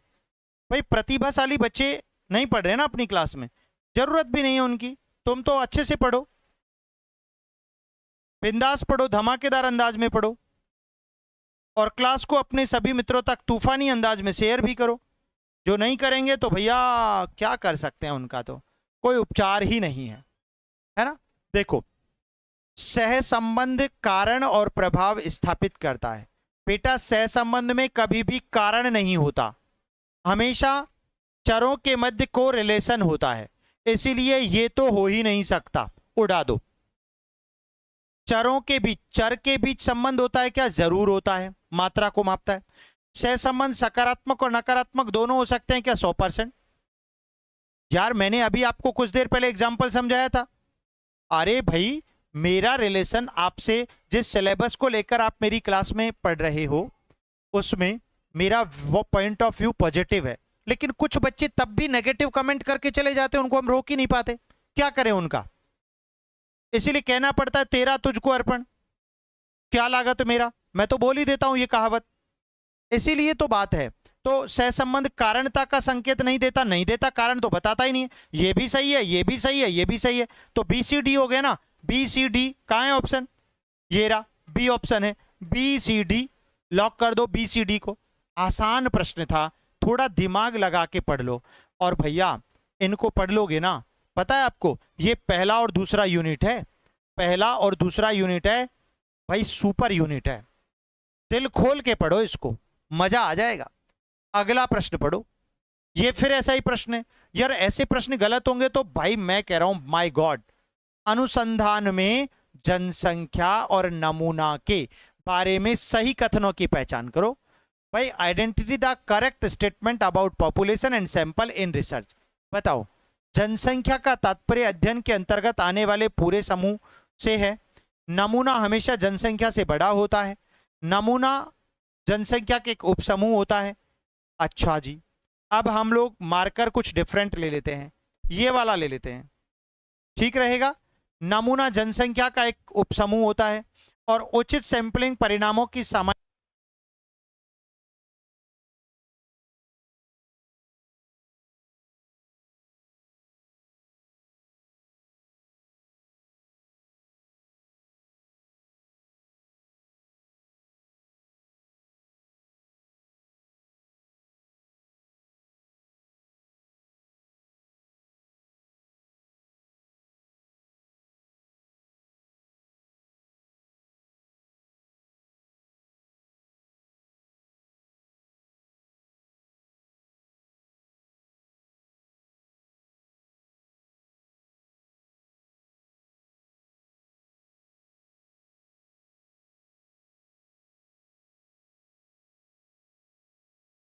अब बोलो, वॉइस तो आएगा, जाएगा कहाँ? जब तक हम हैं तो हमारा वॉइस हमारे साथ ही रहेगा, जब हम नहीं है तो फिर वॉइस भी नहीं है। ठीक है, चलो उत्तर ए दिया है। माय गॉड, क्या बात है, आ गया ना साउंड तो? कैसी बात करते हो? हमें तो अपनों ने लूटा, गैरों में कहां दम था। मेरी किस्ती थी डूबी जहां वहां पानी ही कम था, पानी ही कम था। नहीं आई क्या? ओ माय गॉड, कितने सारे प्रिय विद्यार्थी हमारे साथ पढ़ रहे हैं। आंसर देखो भाई, आंसर क्या होगा? देखो, जनसंख्या का तात्पर्य पूरे समूह से होता है। नमूना हमेशा जनसंख्या से बड़ा होता है, कोई डाउट ही नहीं है। वो तो आपका सैंपल है ना, वो तो उससे बड़ा हो सकता है। नमूना जनसंख्या का एक उपसमूह होता है, जनसंख्या का ही तो उपसमूह होता है नमूना, कोई डाउट नहीं। ये भी सही है, ये भी सही है, ये भी सही है। फिर उचित सैंपलिंग परिणामों की सामान्यीकरण क्षमता को बढ़ाती है। अच्छा, उचित सैंपलिंग परिणाम को, सामान्यीकरण क्षमता को। भैया सैंपलिंग के आधार पर सामान्यीकरण संभव नहीं होता। सही सैंपलिंग से परिणामों का सामान्यीकरण बेहतर होता है, परिणामों का सामान्यीकरण बेहतर होता है, सामान्यीकरण की क्षमता नहीं बढ़ाती। अरे भाई, परिणामों का सामान्यीकरण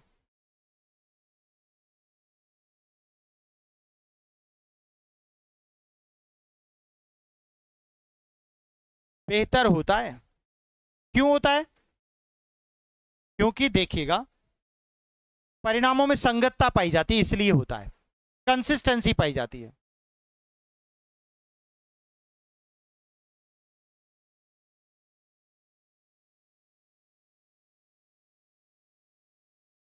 अच्छा, 23 को एग्जाम में आया है, वो तो आप व्हाट्सअप कर देना मुझे, जो भी क्वेश्चन आपका है। तो आंसर एसीडी हो गया, एसीडी हो गया।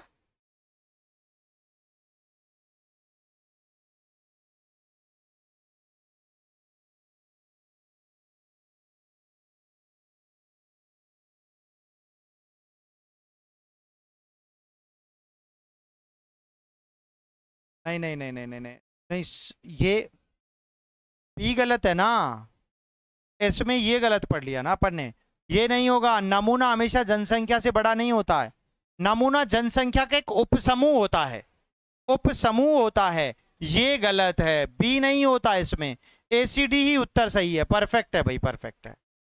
अरे भाई, ये दोनों सेंटेंस एक दूसरे के अपोजिट है ना। अगर नमूना जनसंख्या का उपसमूह है, एक सिर्फ सब टाइप है, तो फिर नमूना जनसंख्या से बड़ा कैसे हुआ? इसलिए इसमें ये गलत था, है ना, गड़बड़ हो गई।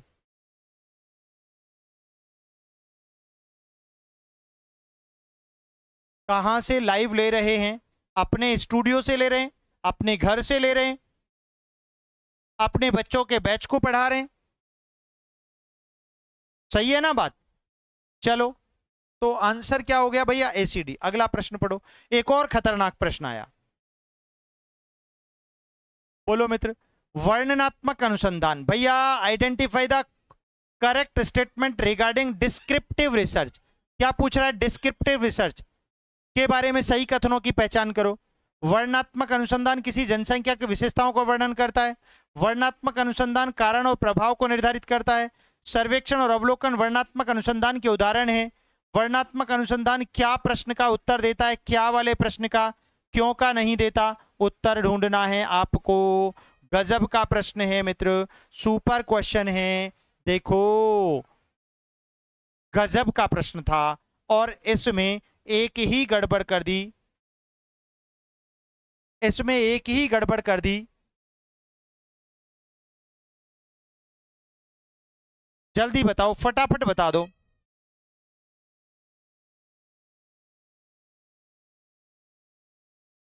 सुपर क्वेश्चन है।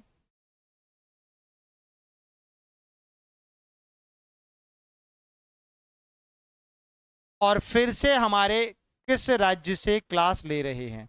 ओ my God, Rajasthan, capital of Rajasthan, pink city, पूर्व का पेरिस। ठीक है, जी हां, जयपुर। चलिए, तो देखो मित्र, कितना आसान है भैया। देखो, फिर से गड़बड़ है। वर्णनात्मक अनुसंधान किसी जनसंख्या की विशेषताओं का वर्णन करता है। वर्णनात्मक अनुसंधान कारण और प्रभाव को नहीं नहीं नहीं नहीं नहीं नहीं नहीं नहीं नहीं नहीं, कारण और प्रभाव को नहीं दर्शाता। कारण और प्रभाव को निर्धारित करना इसका उद्देश्य बिल्कुल नहीं है, बिल्कुल नहीं है। बिल्कुल वेलकम है हमारे मित्रों का, प्यारे भावी शिक्षकों का। जो मित्र दोस्त प्यारे भावी शिक्षक पहली बार जुड़े हैं, चैनल को सब्सक्राइब कर लें, इस छोटे से परिवार को ज्वाइन कर लें। आपका प्यार भी मिलता रहे, आपका सहयोग भी मिलता रहे, और बस जिंदगी को आगे यूं ही बढ़ाते रहें। छोटा सा परिवार है। तो आंसर क्या हो गया? ACD, यानी ए को लॉक करो। बिल्कुल क्या के प्रश्न का उत्तर देता है, लेकिन क्यों का नहीं। क्या मतलब पूरा वर्णन करके बताता है, और क्यों में तो सिर्फ एक रीजन होता है, वो नहीं देता। ठीक है, बिल्कुल। चलिए, सर्वेक्षण और अवलोकन ये तो दोनों ही वर्णनात्मक है, ये तो कोई डाउट ही नहीं है। तो ए उत्तर हो गया। अगला प्रश्न पढ़ो, एक और सुपर प्रश्न। सेम प्रश्न छप के आते हैं एग्जाम्स में। Sir, cause and effect relationship in experimental research. 100%, you are very excellent. Experimental research में कॉज एंड इफेक्ट होता है। नोट्स चाहिए सर? मिल जाएंगे बेटा, कोई दिक्कत नहीं है। आप इस नंबर पर कॉल कर लेना, 9694164171 पर। चलो बताओ, केंद्रीय प्रवृत्ति माप, ये पढ़ा दिया आपको। अरे, मेजर्स ऑफ सेंट्रल टेंडेंसी के बारे में सही कथनों की पहचान करो। मध्य अत्यधिक मानों से बहुत प्रभावित होता है, माध्यिका अत्यधिक मानों से प्रभावित नहीं होती है। बहुलक डेटा में सबसे अधिक बार आने वाले मान को दर्शाता है। मध्य हमेशा माध्यिका से अधिक होता है। बताओ, गजब का प्रश्न पूछा है, और ये तो खैर सरल भी ज्यादा है, ये तो आसान भी उतना ही है। Very excellent.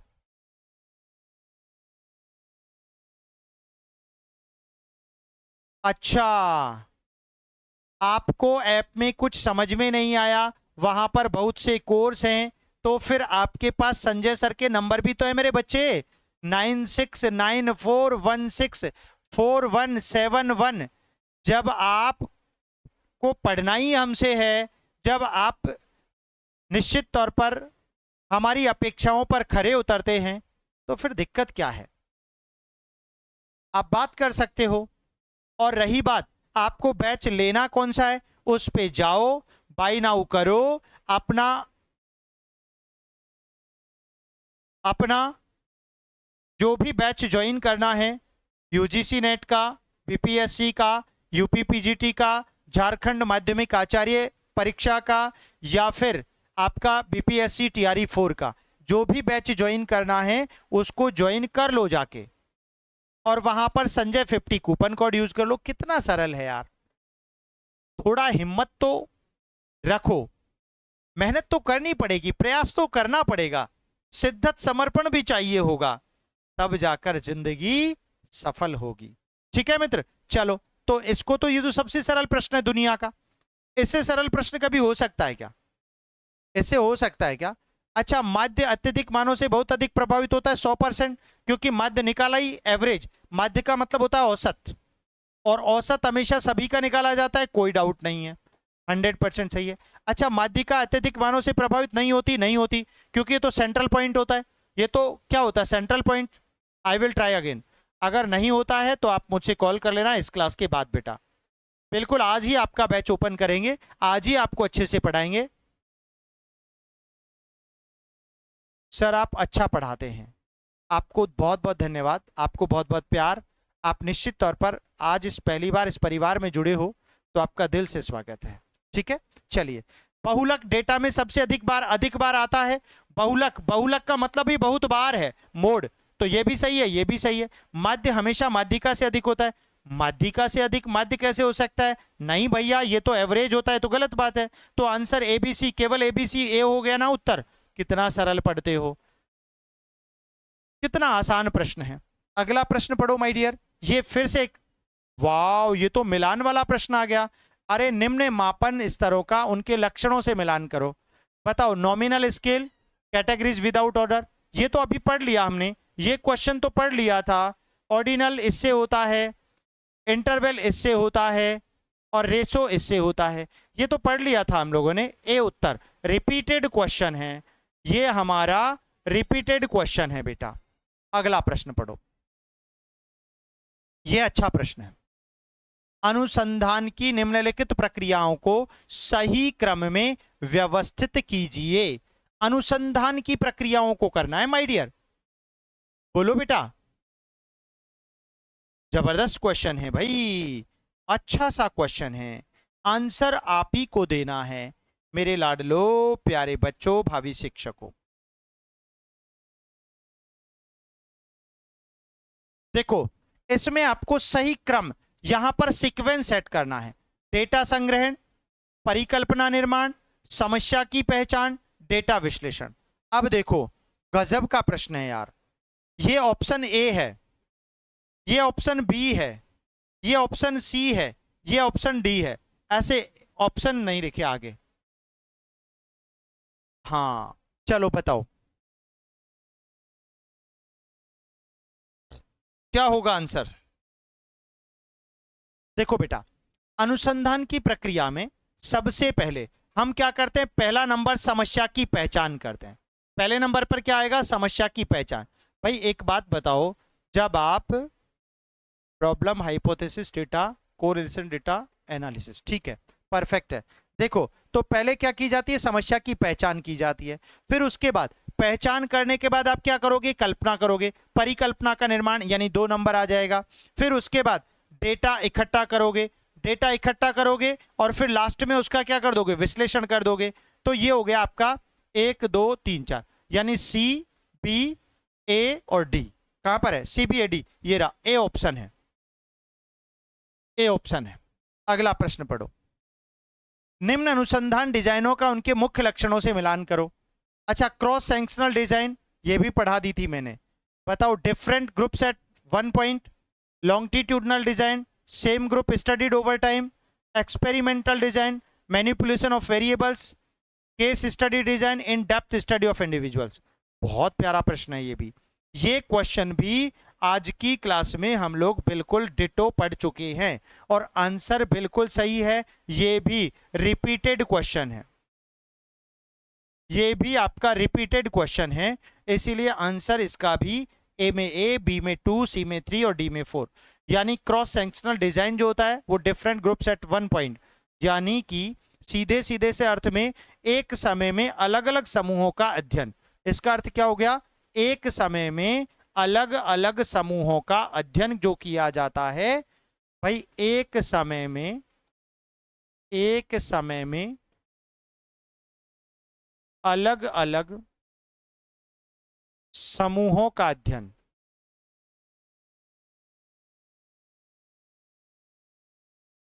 Cross sectional design कहलाता है। ठीक है ना? अच्छा, लॉन्गिट्यूडनल डिजाइन, ये बहुत अच्छे से इसको, एक ही समूह का दीर्घकालिक अध्ययन हमने पढ़ा था। एक ही समूह का, मैंने बहुत अच्छे से समझाया था जब विपरीत उत्तर दिया था। एक समूह का दीर्घकालिक, लंबे समय तक उसी ग्रुप का अध्ययन करना, दीर्घकालिक अध्ययन, ये आपका होता है लॉन्गिट्यूडनल डिजाइन। ठीक है ना? Experimental design, manipulation of variables. भैया यहां पर एक्सपेरिमेंटल जो प्रयोगात्मक डिजाइन होता है, इसमें चर का नियंत्रण और उसका प्रभाव, है ना, चर नियंत्रण व प्रभाव इसमें आ जाता है। ठीक है? और केस स्टडी में व्यक्ति का उसके जीवन के इतिहास का डेप्थ तक जाकर गहनता से उसकी सभी बातों का अध्ययन किया जाता है। हिंदी में क्वेश्चन, अच्छा ठीक है, मैंने हिंदी भी लिख दी है, चिंता ना करो। केस स्टडी व्यक्ति इतिहास विधि में क्या होता है? किसी व्यक्ति का गहन अध्ययन होता है, किसी व्यक्ति का गहन अध्ययन होता है, उसके पूरे जीवन का इतिहास पता किया जाता है। ठीक है बच्चे, तो आंसर ए को लॉक कर दिया। अगला प्रश्न पढ़ो, ये बहुत अच्छा प्रश्न है, बहुत जबरदस्त। मापन सटीकता, क्या पूछा है? मेजरमेंट प्रिसीजन के बढ़ते क्रम में निम्नलिखित चर प्रकारों को व्यवस्थित कीजिए। लेकिन क्रम कौन सा है? बढ़ते क्रम में, बढ़ता क्रम है। Arrange the following types of variables in increasing level of measurement precision. Nominal, क्रम, अंतराल, अनुपात। विकल्प एबीसीडी, एसीबीडी। बताओ आंसर क्या दिया है मित्र? बड़ा सिंपल है, देखो सरल क्वेश्चन है, बिल्कुल परफेक्ट है। बढ़ते क्रम में, बढ़ता हुआ क्रम, पहले नाम मात्र, फिर उसको ऑर्डिनल में सेट किया जाता है, ठीक है ना, फिर उसको उसमें अंतराल डिफरेंस क्रिएट किया जाता है और फिर उसको रेशो में डिफाइन किया जाता है। आंसर बिल्कुल ये हो जाएगा आपका ए, उत्तर हो जाएगा ए बी सी डी। ये इसका बढ़ता हुआ क्रम है ना। सबसे कम सटीकता, इसका मतलब हो गया सबसे कम, सबसे कम सटीकता, ऐसे समझ लो इसको। नाम मात्र से अधिक, मतलब इससे ज्यादा, ऊपर वाले से नाम मात्र से अधिक होगी यहां पर, समझ गए ना। फिर ये दोनों से अधिक होगी, इंटरवल, इन दोनों से समान अंतराल, ठीक है ना, यहां पर समान अंतराल होगा, शून्य नहीं होगा, समान अंतराल होगा, शून्य नहीं होगा, जीरो नहीं होगा। और रेशो जो होता है वो सबसे ऊपर होता है, यानी सबसे अधिक सटीक होता है, और इसमें वास्तविक शून्य होता है। सर बीपीएससी का प्रैक्टिस सेट कैसे मिलेगा? माय डियर, बिल्कुल आपको भी आज ही बैच मिल जाएगा 50% ऑफर के साथ, है ना। हाँ, इसमें ये वास्तविक सटीकता है और सबसे अधिक सटीकता। रेशो तो यार सबसे अधिक ही होता है ना, फाइनल रेशो आ गया, ये है भैया परसेंटेज। अब तेरे जचे तो यारी कर, 50% मिलेगा कोर्स में नए बच्चों को, सभी बच्चों को 50% डिस्काउंट फ्लैट ऑफर मिल रहा है, जिसमें 2 लाइव बैच, एक थ्योरी का, एक एमसीक्यू पीवाईक्यू का, उसके अलावा 2 रिकॉर्डेड बैच हैं, नोट्स कंप्लीट हैं, बहुत सारे 4000 क्वेश्चंस हैं, और फिर पूरी आपकी एग्जाम तक वैलिडिटी है, जब तक एग्जाम होगा। इसलिए बेझिझक ज्वाइन करो। नहीं समझ में आया बैच तो 24 घंटे में पूरा पैसा वापस ले लो और बाय बाय करो, ठीक है ना, ठीक है ना। 60% के तो जमा नहीं गए, सबसे अधिक होता है, और शून्य, शून्य होता है, ठीक है ना, और इसमें वास्तविक शून्य होता है, ठीक है बेटा। अगला प्रश्न, फिर से एक सुपर क्वेश्चन आया। ऐसे प्रश्न में खोपड़ी सेट हो जाती है ना। निम्न प्रकार की वैधताओं को उनके सही अर्थ से मिलाओ। वैधता, फेस वैलिडिटी, इसे सतही वैधता कहते हैं ना। अरे ये तो बहुत धमाकेदार पढ़ा रखा है हमारे सभी जो लाइव बैच में जो विद्यार्थी पढ़ते हैं ना। और सुन लो, एक और बात है, एक और बात है कि आपको 1 जुलाई से यूजीसी नेट का 0 से नया बैच शुरू हो रहा है।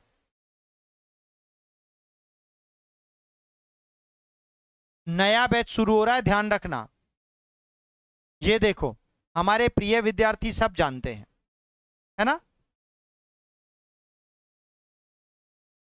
विषय वस्तु वैधता,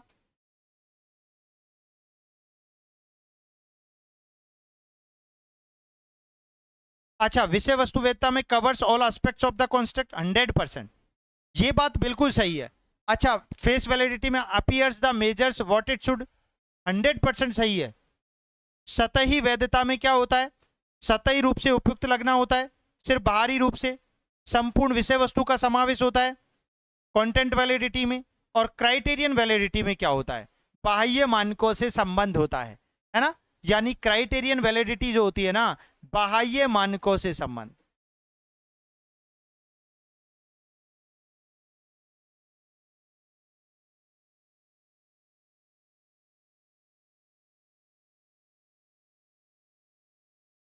ठीक है। और कंस्ट्रक्ट वैलिडिटी में क्या होता है, मेजर्स इंटेंडेड साइकोलॉजिकल कंसेप्ट, बिल्कुल सही बात है। यानी कि मनोवैज्ञानिक अवधारणा का सटीक मापन इसमें किया जाता है। सर रेशो में 0 नहीं होते, एग्जाम्पल 2:1 होता है। हाँ परफेक्ट बात है, एक्सीलेंट है।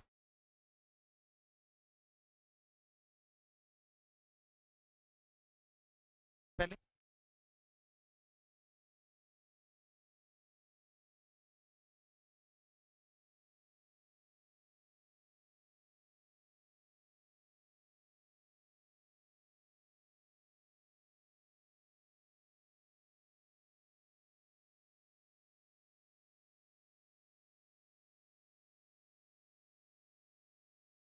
अगला क्वेश्चन पढ़ते हैं।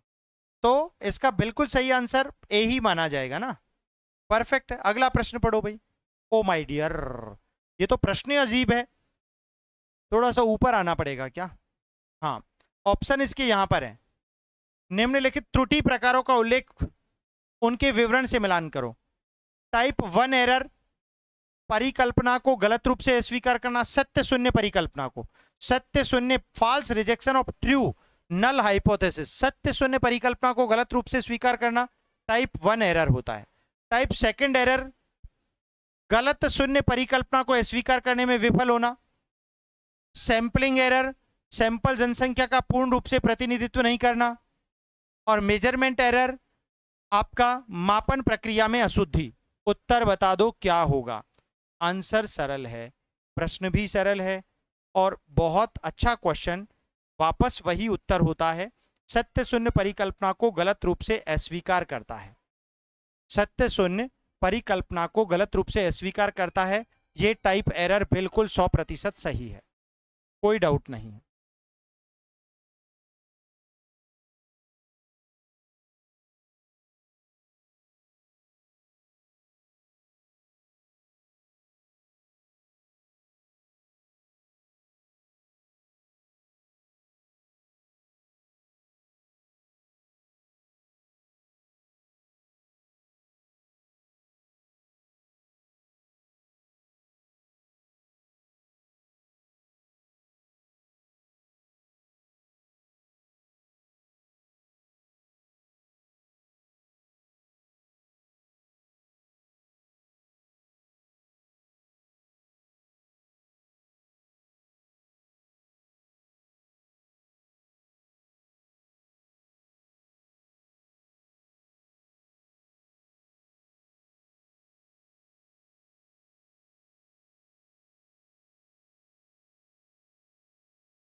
हाँ जी भाई, देखो तो ऐसी स्थिति में आपका आंसर फिर से ए हो गया, क्योंकि बिल्कुल सही बात है। और टाइप एरर सेकंड जो होता है उसमें निश्चित तौर पर गलत शून्य परिकल्पना को अस्वीकार करने में विफल रहता है। क्या रहता है, विफल रहता है। सर छुपम छुपाई कर रहे हैं, कहाँ गए। अरे यार बिटिया रो रही थी, वो बहुत तेज रोती है और फिर मैं परेशान हो जाता, इसीलिए उसे चुप करने गया था। ठीक है, चलिए ठीक है, देखो तो ए को लॉक कर दीजिएगा। अगला प्रश्न पढ़ो। निम्न अनुसंधान प्रकारों का चर पर नियंत्रण के बढ़ते क्रम में व्यवस्थित कीजिए, है ना। Arrange the following types of research in order of increasing control over variables. Case study, सहसंबंध अनुसंधान, अर्ध प्रायोगिक अनुसंधान और प्रायोगिक अनुसंधान। एबीसीडी, डीसीबीए, बीएडीसी, सीएबीडी। बोलो आंसर क्या दिया है। बढ़ते हुए क्रम में डिफाइन करना है, बढ़ते क्रम में इन चरों पर नियंत्रण को, है ना। बताओ क्या करोगे।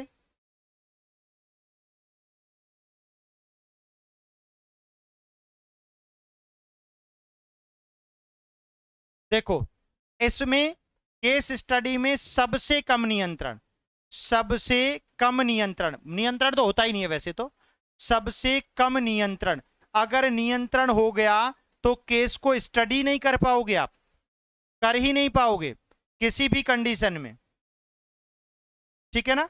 इसमें थोड़ा सहसंबंध में थोड़ा नियंत्रण, थोड़ा मतलब किससे, थोड़ा केस स्टडी से ज्यादा, केस स्टडी से ज्यादा, थोड़ा सा ज्यादा होता है, इसमें भी नहीं है ज्यादा। अर्ध प्रायोगिक अनुसंधान यानी हम वैसी एक्सपेरिमेंटल रिसर्च की बात करें, इसमें अधिक नियंत्रण होता है, इसमें अधिक होता है, अधिक। प्रायोगिक में तो अधिक होता ही जाता है, अधिक होता है, और प्रायोगिक में सबसे अधिक होता है। ये तो पूरी कंट्रोल्ड होती है, सबसे अधिक नियंत्रण इसमें होता है। तो बढ़ते हुए क्रम में हो गया क्या, बढ़ते हुए क्रम में चरों का बारे में नियंत्रण पढ़ लिया क्या। आंसर क्या दिया, A B C D, A B C D.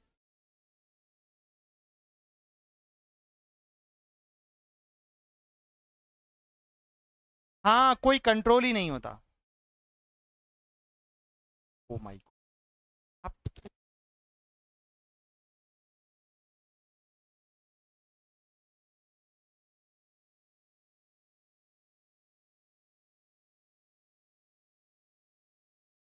हाँ देखिएगा तो क्लियर है। अगला प्रश्न पढ़ो, ये और भी सुपर क्वेश्चन है भाई, ओ धमाका हो गया यार। ये लीजिएगा, अब बता दो आंसर क्या दिया है। Super excellent question. अरे वाह, प्रतिभाशाली विद्यार्थी सारे निकल गए क्या। आप तो सिर्फ पढ़ने वाले बचे हैं, जिनकी जिद है कि इसी बार टीचर बनना है, इसी बार नेट निकालना है, इसी बार असिस्टेंट प्रोफेसर बनना है ना। तो फिर बनोगे 100%, रोकेगा कौन तुमको, रोकने वाला कोई है ही नहीं। जिन बच्चों को, जिन विद्यार्थियों को आज ही बैच ज्वाइन करना है कर लीजिएगा, कल पता नहीं रेट इंक्रीज हो सकती है, ऐसी संभावनाएं बन रही थी, मैंने सुना था। अच्छा फ्रांसिस गाल्टन का नाम आ गया, क्या ये संबंध गुणा यानी सहसंबंध गुणांक की संकल्पना देते हैं। कार्ल पियर्सन की बात करें तो ये कोरिलेशन, हाँ यार ये कोरिलेशन यानी उत्पाद गुणन सहसंबंध की बात कार्ल पियर्सन तो करते हैं, ये तो बात ही सही है। अच्छा रोनाल्ड फिशर की बात करें तो ये विविधता विश्लेषण एनालिसिस ऑफ वेरिएशन करते हैं क्या। यार क्या बात है, ये तो 100% करते हैं, 100% करते हैं, है ना। और सहसंबंधों का मूल विचार, सहसंबंधों का मूल विचार, मूल विचार जो है वो गाल्टन ने दिया था। कौन से, अपने जीव सांख्यिकी के सिद्धांत में, अपने बायोलॉजिकल थ्योरी में। इसलिए उत्तर सही है, ए बी सी डी, ए उत्तर हो जाएगा, है ना। और विलियम गोसेट की बात करते हो तो वो स्टूडेंट का टी परीक्षण पर जोर देते हैं। किसकी बात करते हैं, बिल्कुल प्रैक्टिकल बात है। क्लियर है ना। तो आपका आंसर ए हो गया मेरे बच्चों। अगला प्रश्न पढ़ो, फिर से एक ऐसा ही सुपर प्रश्न आ गया है। अरे भाई जिन मित्रों को कोई दिक्कत आ रही है बैच को ज्वाइन करने में तो वो मुझे इस नंबर पर कांटेक्ट कर लेना, इस क्लास के बाद कर लेना, कोई दिक्कत नहीं है। समझ में आई क्या बात। अरे निम्नलिखित तो प्रकीर्णन मापों को सबसे कम से सबसे अधिक सटीकता के क्रम में व्यवस्थित करो। सबसे कम से सबसे अधिक सटीकता, माय गॉड, क्रम में व्यवस्थित करना है। ये प्रश्न अच्छा है।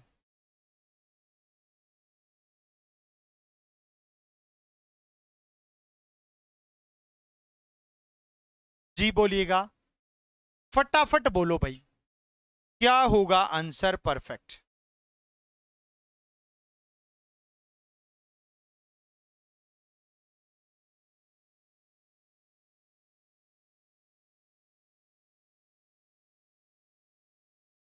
ओ हो माय गॉड, हम तो डूबेंगे सनम, लेकिन तुम्हारे साथ डूबेंगे। गलत आंसर दे दिया है।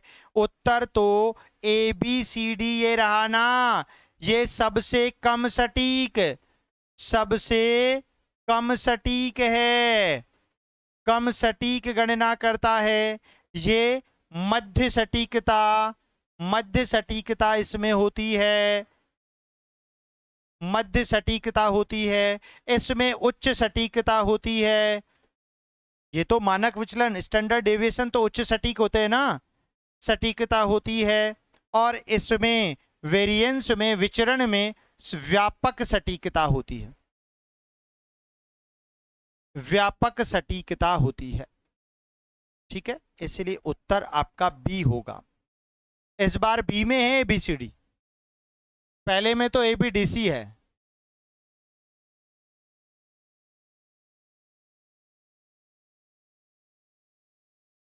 सर जी,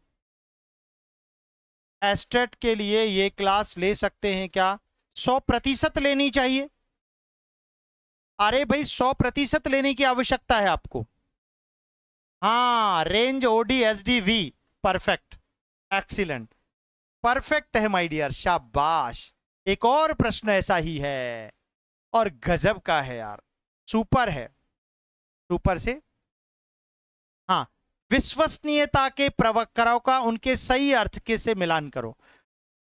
टेस्ट रीटेस्ट रिलायबिलिटी, समय के साथ स्थिरता। इंटर रेटर रिलायबिलिटी, विभिन्न मूल्यांकों के बीच स्थिरता। स्प्लिट हाफ रिलायबिलिटी, परीक्षण के भीतर स्थिरता। पैरेलल फॉर्म्स रिलायबिलिटी, समान रूपों में स्थिरता। चुनना आपको है उत्तर, उत्तर किसको चुनना है? आपको। और देखो ये तो सबसे सरल क्वेश्चन है ना। हम समय के साथ परीक्षण की स्थिरता की बात करते हैं, यानी बार बार जब लिया जाता है ना इसको टेस्ट रीटेस्ट, यानी टेस्ट बार बार रीटेस्ट लेना समय के साथ। तो समय के साथ बार बार स्थिर टेस्ट जो होते हैं वो टेस्ट रीटेस्ट की, भैया इस प्रश्न को मोस्ट लगा लो और कॉपी में लिख लेना। यानी टेस्ट रीटेस्ट रिलायबिलिटी की जो स्थिरता होती है वो समय के साथ होती है। समझ में आई बात? क्लियर है? अच्छा, इंटर रेटर रिलायबिलिटी की बात करोगे तो भैया इंटर रेटर यानी अलग अलग मूल्यांकों के बीच स्थिरता, है ना, अलग अलग, यानी इंटर रेटर रिलायबिलिटी, विभिन्न मूल्यांकों के बीच स्थिरता, अलग अलग के बीच स्थिरता रहती है। यानी भले ही मैं एक पेपर आपसे ले रहा हूं, एक किसी दूसरे बच्चे के साथ पेपर ले रहा हूं, लेकिन अलग अलग होने के बावजूद उनमें स्थिरता रहती है, मतलब उनका एवरेज स्कोर वही आता है, जैसे आप नॉर्मलाइजेशन के नाम से जानते हैं। ठीक है ना। अच्छा, स्प्लिट हाफ रिलायबिलिटी की बात करोगे तो परीक्षण के दो भागों में स्थिरता, सिर्फ दो पार्ट होते हैं उसमें स्थिरता पाई जाती है, बाकी नहीं पाई जाएगी, बाकी तो डिफ्रेंशिएट हो सकते हैं। तो दो भागों में, दो भागों में स्थिरता। और पैरेलल फॉर्म्स, समान रूपों में सभी में स्थिरता होती है। तो आंसर क्या होगा? तुक्के में आसान होता है, हमेशा तुक्का नहीं चलता। निम्न में से कौन सा मनोविज्ञान का मुख्य उद्देश्य नहीं है? बताओ। वर्णन, पूर्वानुमान, नियंत्रण, हेरफेर। मनोविज्ञान का मुख्य उद्देश्य नहीं है। प्रश्न क्या पूछा है? मनोविज्ञान का मुख्य उद्देश्य क्या नहीं है?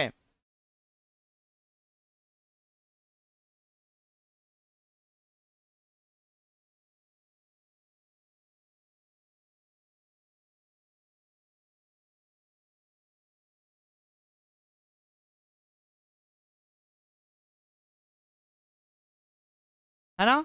चलो, हेरा फेरी नहीं होती, बल्कि क्या होती है, समझ होती है।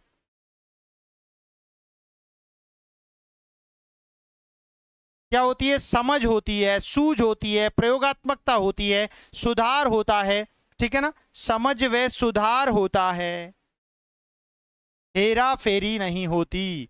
हाँ, वर्णन होता है मनोविज्ञान में, ये तो मुख्य उद्देश्य है। पूर्वानुमान, प्रेडिक्शन भी लगाया जाता है कि भैया आगे चलकर बच्चा ऐसा बनेगा वैसा बनेगा। नियंत्रण भी होता है, बिल्कुल होता है। तो आंसर क्या हो गया मित्र, डी हो गया। अगला प्रश्न पढ़ो, ये फिर से धमाकेदार प्रश्न आ गया। बोलो बोलो बोलो। अरे, निम्न अनुसंधान विधियों का उनके मुख्य लक्षणों से मिलान करो। सर्वे, सर्वेक्षण मेथड, क्या बड़े समूहों से डेटा संग्रह करता है क्या? ऑब्जर्वेशन, प्रेक्षण मेथड, प्राकृतिक परिवेश में व्यवहार का अवलोकन करता है क्या? केस स्टडी, किसी व्यक्ति का गहन अध्ययन करता है क्या? 100% करता है। एक्सपेरिमेंटल, कारण प्रभाव की जांच के लिए चर में हेरफेर करना करता है क्या? बिल्कुल करता है। तो उत्तर क्या हो गया सर? तुक्के में सारा सही हो गया मेरा। अच्छा जी, वेरी एक्सीलेंट, क्या बात है, अद्भुत है। आंसर ABCD होगा। सर्वे में निश्चित तौर पर बड़े समूहों से डेटा संग्रह किया जाता है।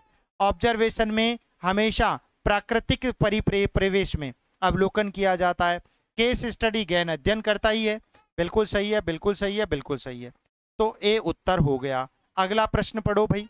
अगला प्रश्न और भी अच्छा है, इधर से पढ़ा देता हूं। अब बोलो,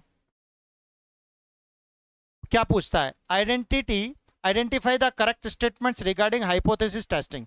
परिकल्पना परीक्षण के संदर्भ में सही कथनों की पहचान करो। शून्य परिकल्पना मानती है कि चर के बीच कोई संबंध नहीं है। वैकल्पिक परिकल्पना महत्वपूर्ण संबंध मानती है। नेक्स्ट, प्रकार फर्स्ट, त्रुटि तब होती है जब गलत शून्य परिकल्पना को अस्वीकार करने में विफल होते हैं। प्रकार सेकंड, त्रुटि तब होती है जब हम गलत शून्य परिकल्पना को अस्वीकार करने में विफल रहते हैं।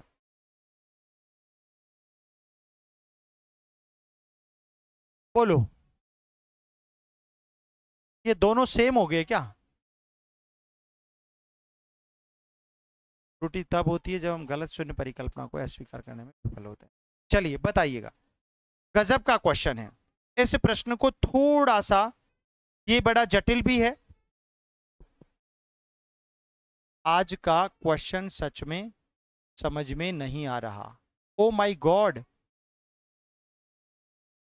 क्यों नहीं समझ में आ रहा? ऐसा तो कोई प्रश्न नहीं है।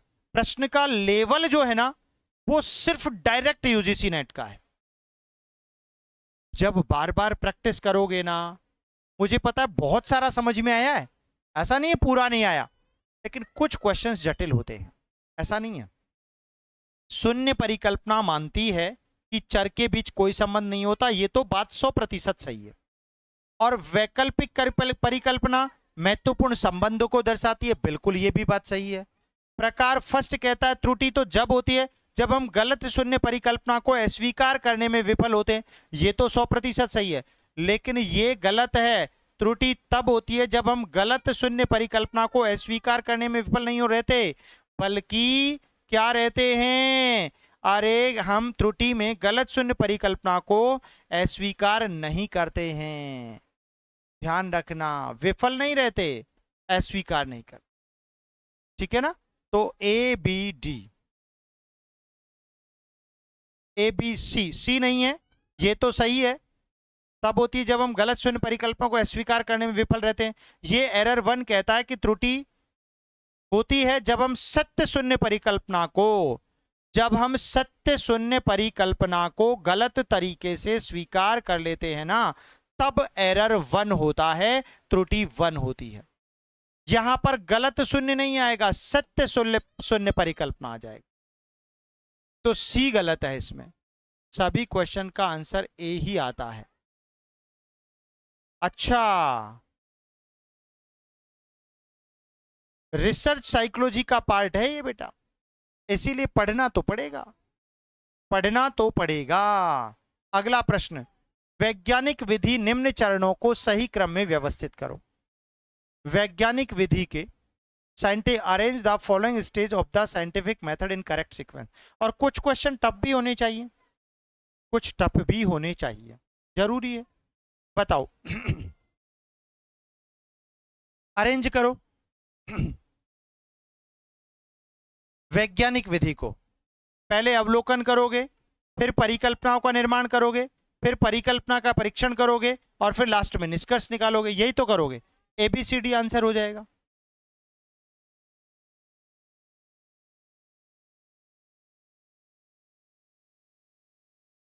हाँ, ये बात तो ठीक है, खुद से समझकर जब देते हैं तो मजा तो आता है, इसमें कहीं कोई डाउट नहीं है।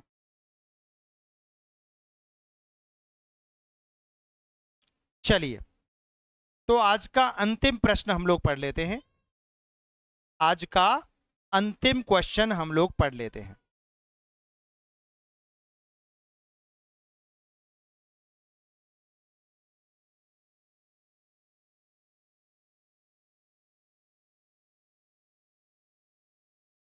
शाबाश, ये रहा।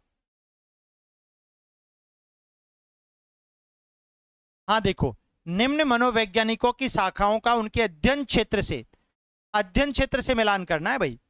बताओ, डेवलपमेंटल साइकोलॉजी विकास और जीवन चक्र की बात करता है 100%। इसके जनक कौन है ये तो आपको पता ही है, जीन पियाजे। क्लिनिकल साइकोलॉजी, बिल्कुल क्लिनिकल साइकोलॉजी, नैदानिक मनोविज्ञान। सर नेक्स्ट टाइम आंसर का ऑप्शन ऐसे मत रखिए, वो तो पीपीटी सही नहीं बनी थी ना, है ना। बोलो, क्लिनिकल साइकोलॉजी मानसिक विकारों का निदान और उपचार करता है 100%।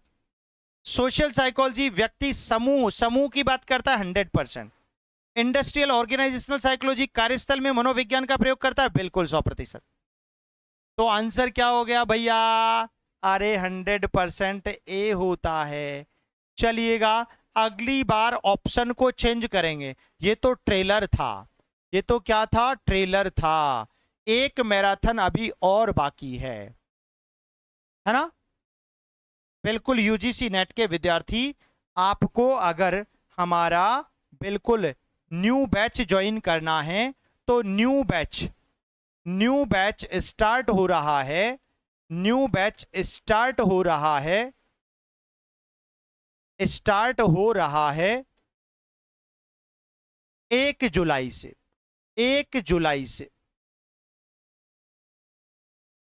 0 से शुरू है, 0 से शुरू करेंगे, ठीक है, 0 से शुरू करेंगे।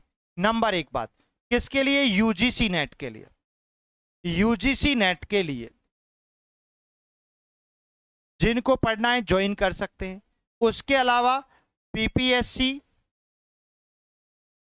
एस्टेट का सुपर स्पेशल बैच है, आप ज्वाइन कर सकते हो। 2 बैच हैं, एक थ्योरी लाइव और एक एमसीक्यू। ये दोनों लाइव बैच हैं बेटा, लाइव बैच हैं, ध्यान रखना। उसके साथ में यूपीपीजीटी झारखंड,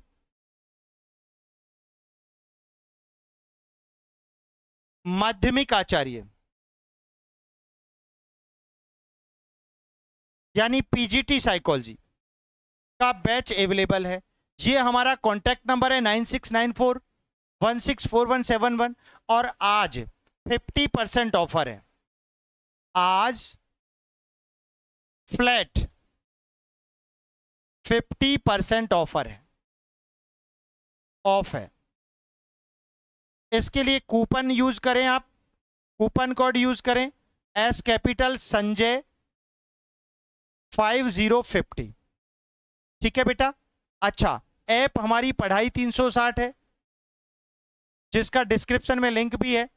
पढ़ाई PADHAI 360, पढ़ाई 360, आप डाउनलोड करें और ज्वाइन करें। Most welcome.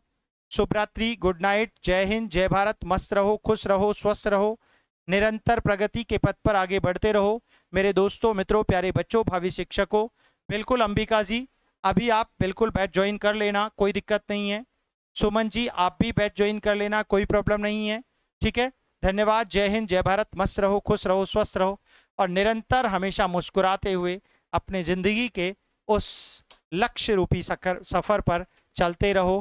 पुराने विद्यार्थियों के लिए 75% ऑफ है नए यूजीसी नेट के बैच में।